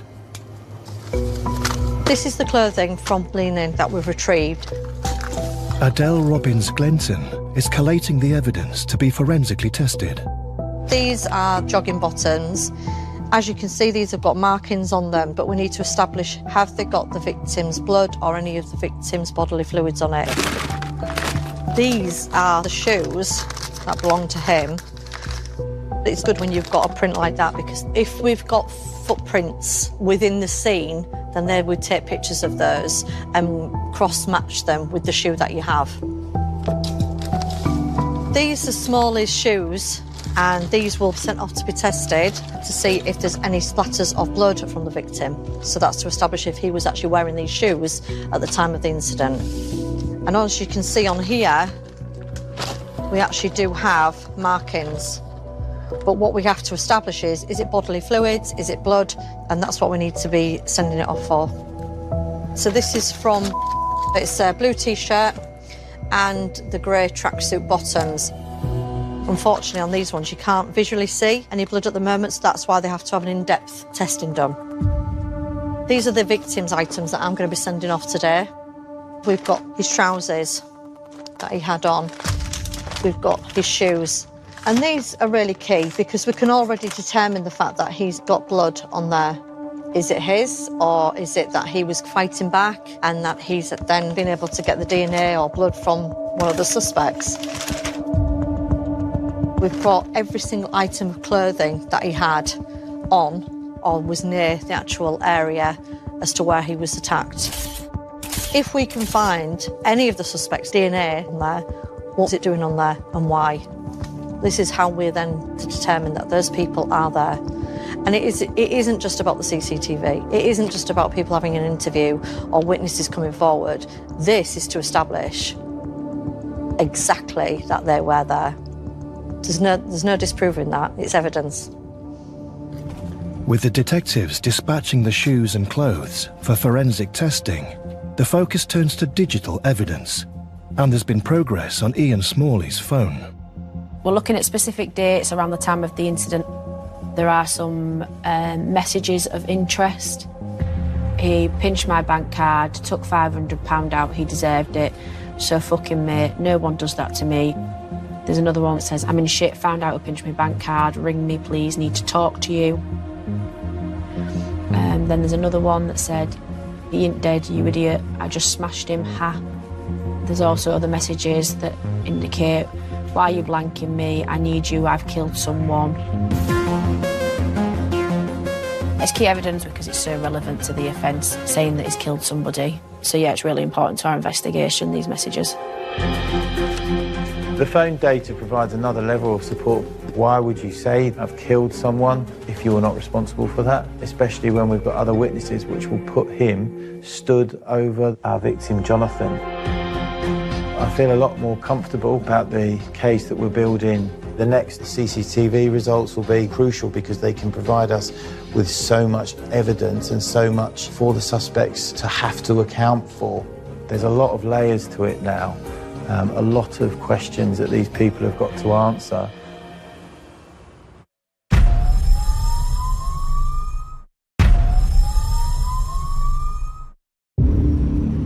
In Hull, the major crime team are investigating the brutal murder of 49-year-old Jonathan Hutty. The MRI showed lots of small bleeds and there was severe brain injury, most likely due to an assault.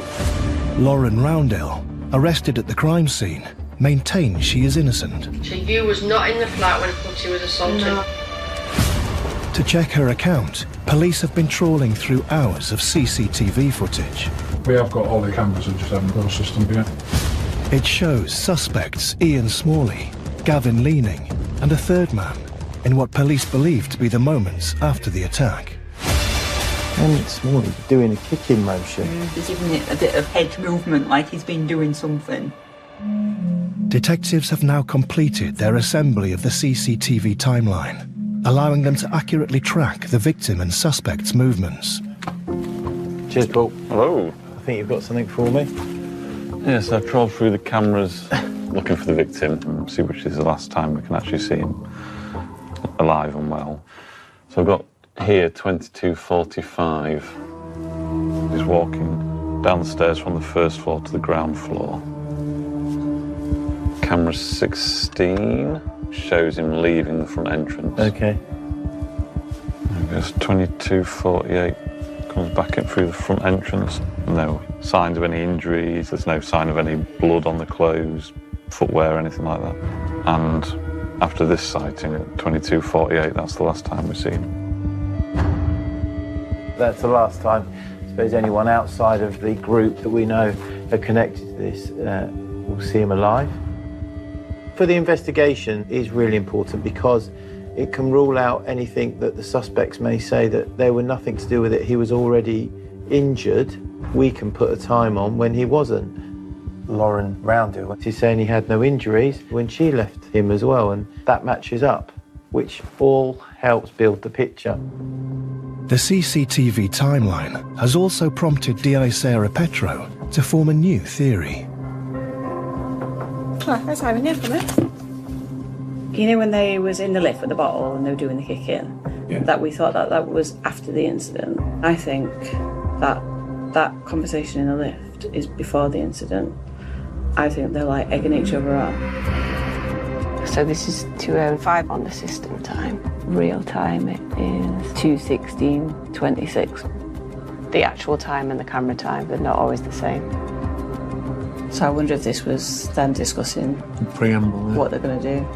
He's obviously like getting himself psyched. Yeah. Lauren's account is that she's gone to go find where they are. And we have a round coming down from Hutties. They're trying to call the lift, but we know that it's in use by these three. And then it looks like they then take the stairs. The hypothesis with this is they're then on their way to Gav Leaning's flat, whilst Gav Leaning, Ian Smalley are making their way down to Hutties' flat. So it's just 2 minutes until we see Gavin Leaning goes back up to his flat. Jonathan Hutties' flat is just opposite. He just looks like he's quite sombre at that moment, like his arms are folded, his body language is quite close, which would tie in if that assault has just taken place.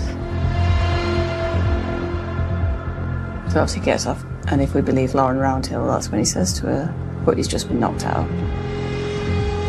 And then what's quite interesting here is that the lift just stays on the first floor, so obviously outside Hutties. But when it closes, you can see kind of movement if anybody comes in or out in this little window. So you see like a bit of movement went past there, which could tie with Roundhill going. Yeah. Roundhill's told us that she's gone into the address and she's found Smalley and still present, and then they leave. And you get to go past them. Yeah. And then we see Smalley and then on the stairwell.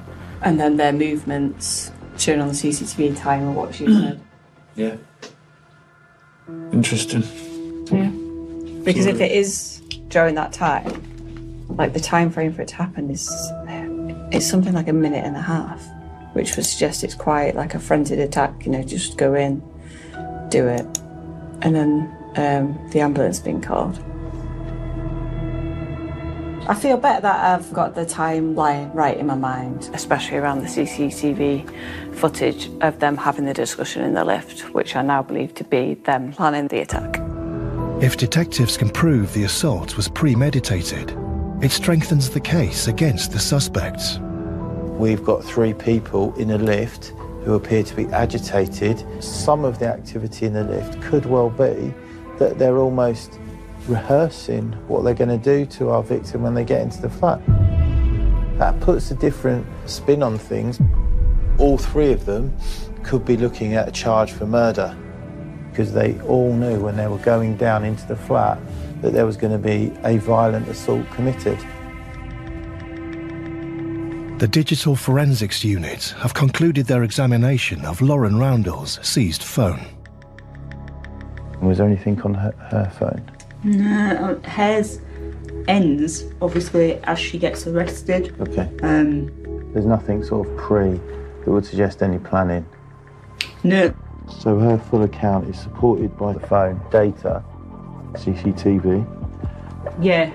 And then, I know you can't cast any aspersions to someone's right to have a solicitor or not, but the very fact you're arrested for murder and you choose not to have a solicitor, I think she, 100%, I'm comfortable now. She's going to become a witness. With Lauren Roundell now formally eliminated from inquiries, will her next interview boost the case against the 3 suspects?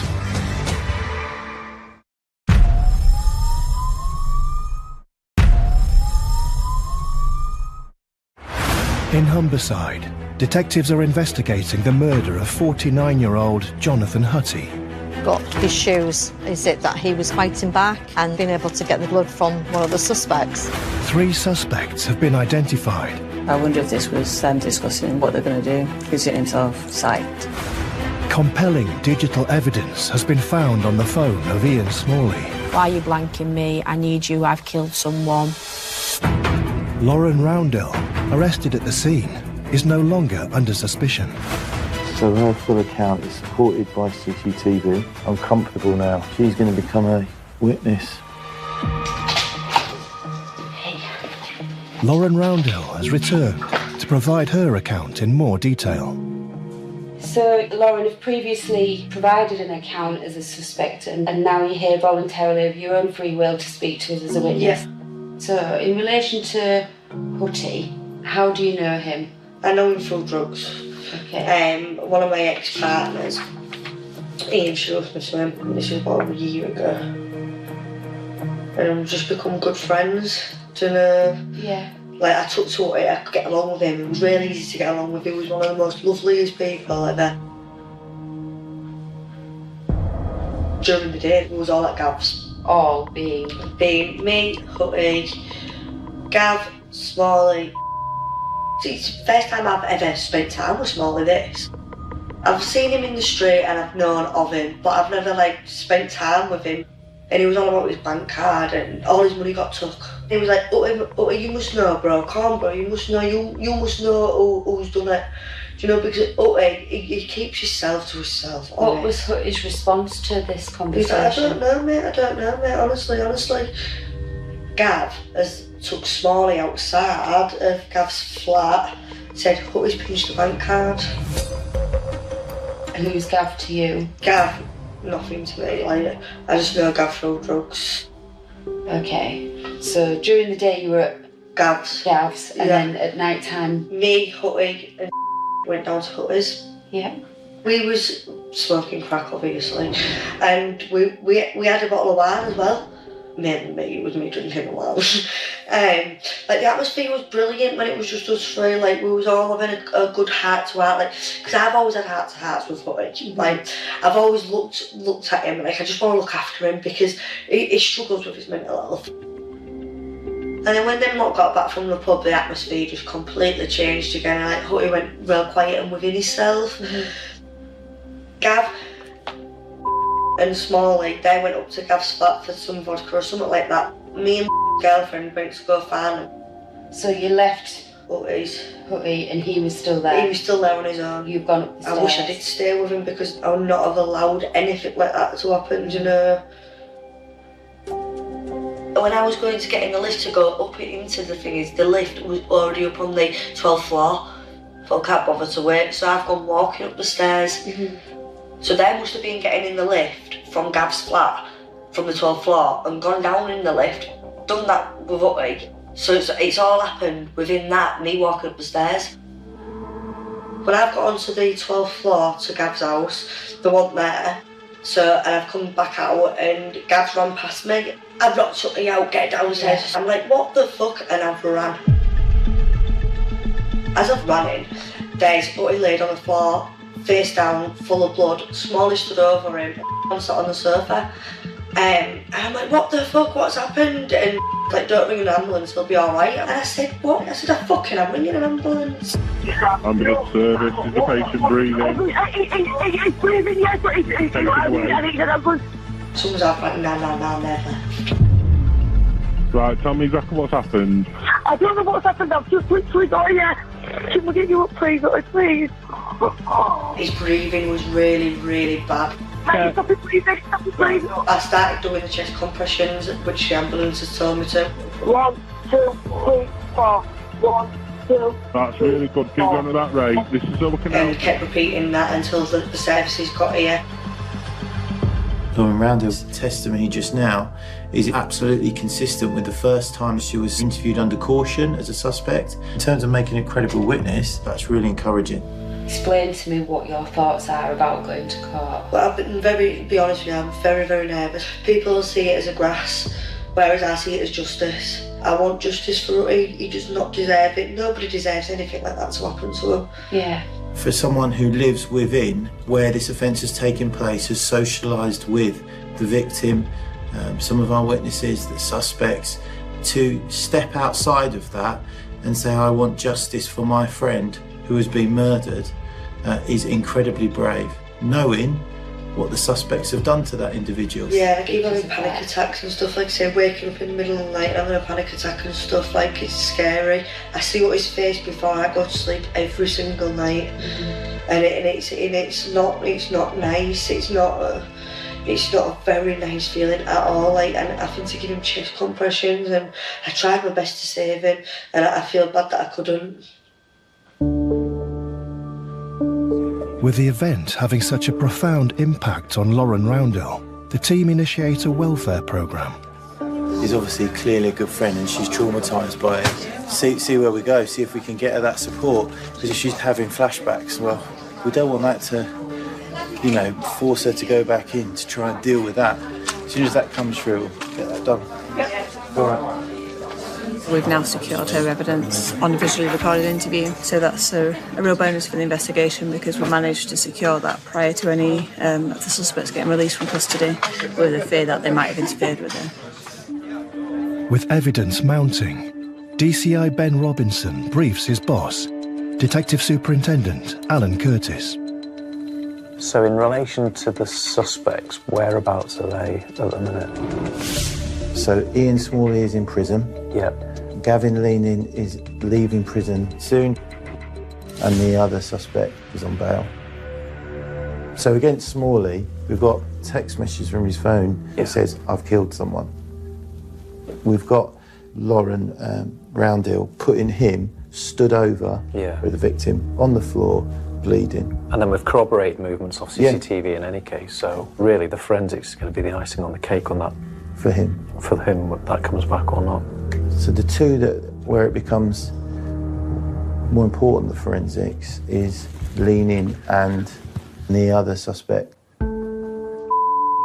According to Lauren Roundell, is sat on the sofa when she goes in there and he then leaves.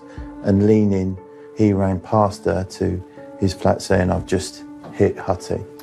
Yeah. So there's just that one admission. Yeah. From him, so that's sort of implicated him as part of this assault. What we do know is our victim goes in uninjured, he never comes out and he's laying on the floor, and then he subsequently dies. And at that point, only these people have gone in and out of the flat. Actually determining who's done what in that flat is a whole different kettle of fish, isn't it? That's the forensics. Yeah. All right. I've had a chat with the boss. I was pleased with how it was moving forward. We're waiting to build evidence against all the persons that we think are responsible. Part of that is the physical forensic work that's ongoing. If we go half-cocked with bringing them in and we don't have everything, we run the risk of not getting the charges, them being released, and then the risk to some of the people that have bravely come forward to provide evidence goes up substantially. This is the way we're doing it. This is the right way to do it. Morning, everyone. 6 days later, DCI Ben Robinson has gathered the team. What's up? So, just a little update. Lauren Roundell is dead. She took her own life over the weekend, yeah.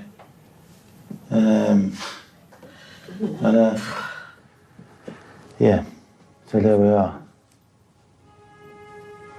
Apparently, it's connected to what's happened. I think that's what she said in some of the messages, and she couldn't cope or something. After what had happened with Jonathan and her trying to save him, that she felt she couldn't cope with what had happened. It's incredibly sad because when I spoke to her, when she gave her evidence downstairs, she was starting to turn her life around. She was 2 weeks off the drugs and was working hard. But it's just really sad. It's like another victim for the job, really. I don't really know what to say this morning. It just feels a bit fucking... Yeah. Thank you. This job is just up and down, up and down. Seems just as we're winning, this happens. The second life wasted.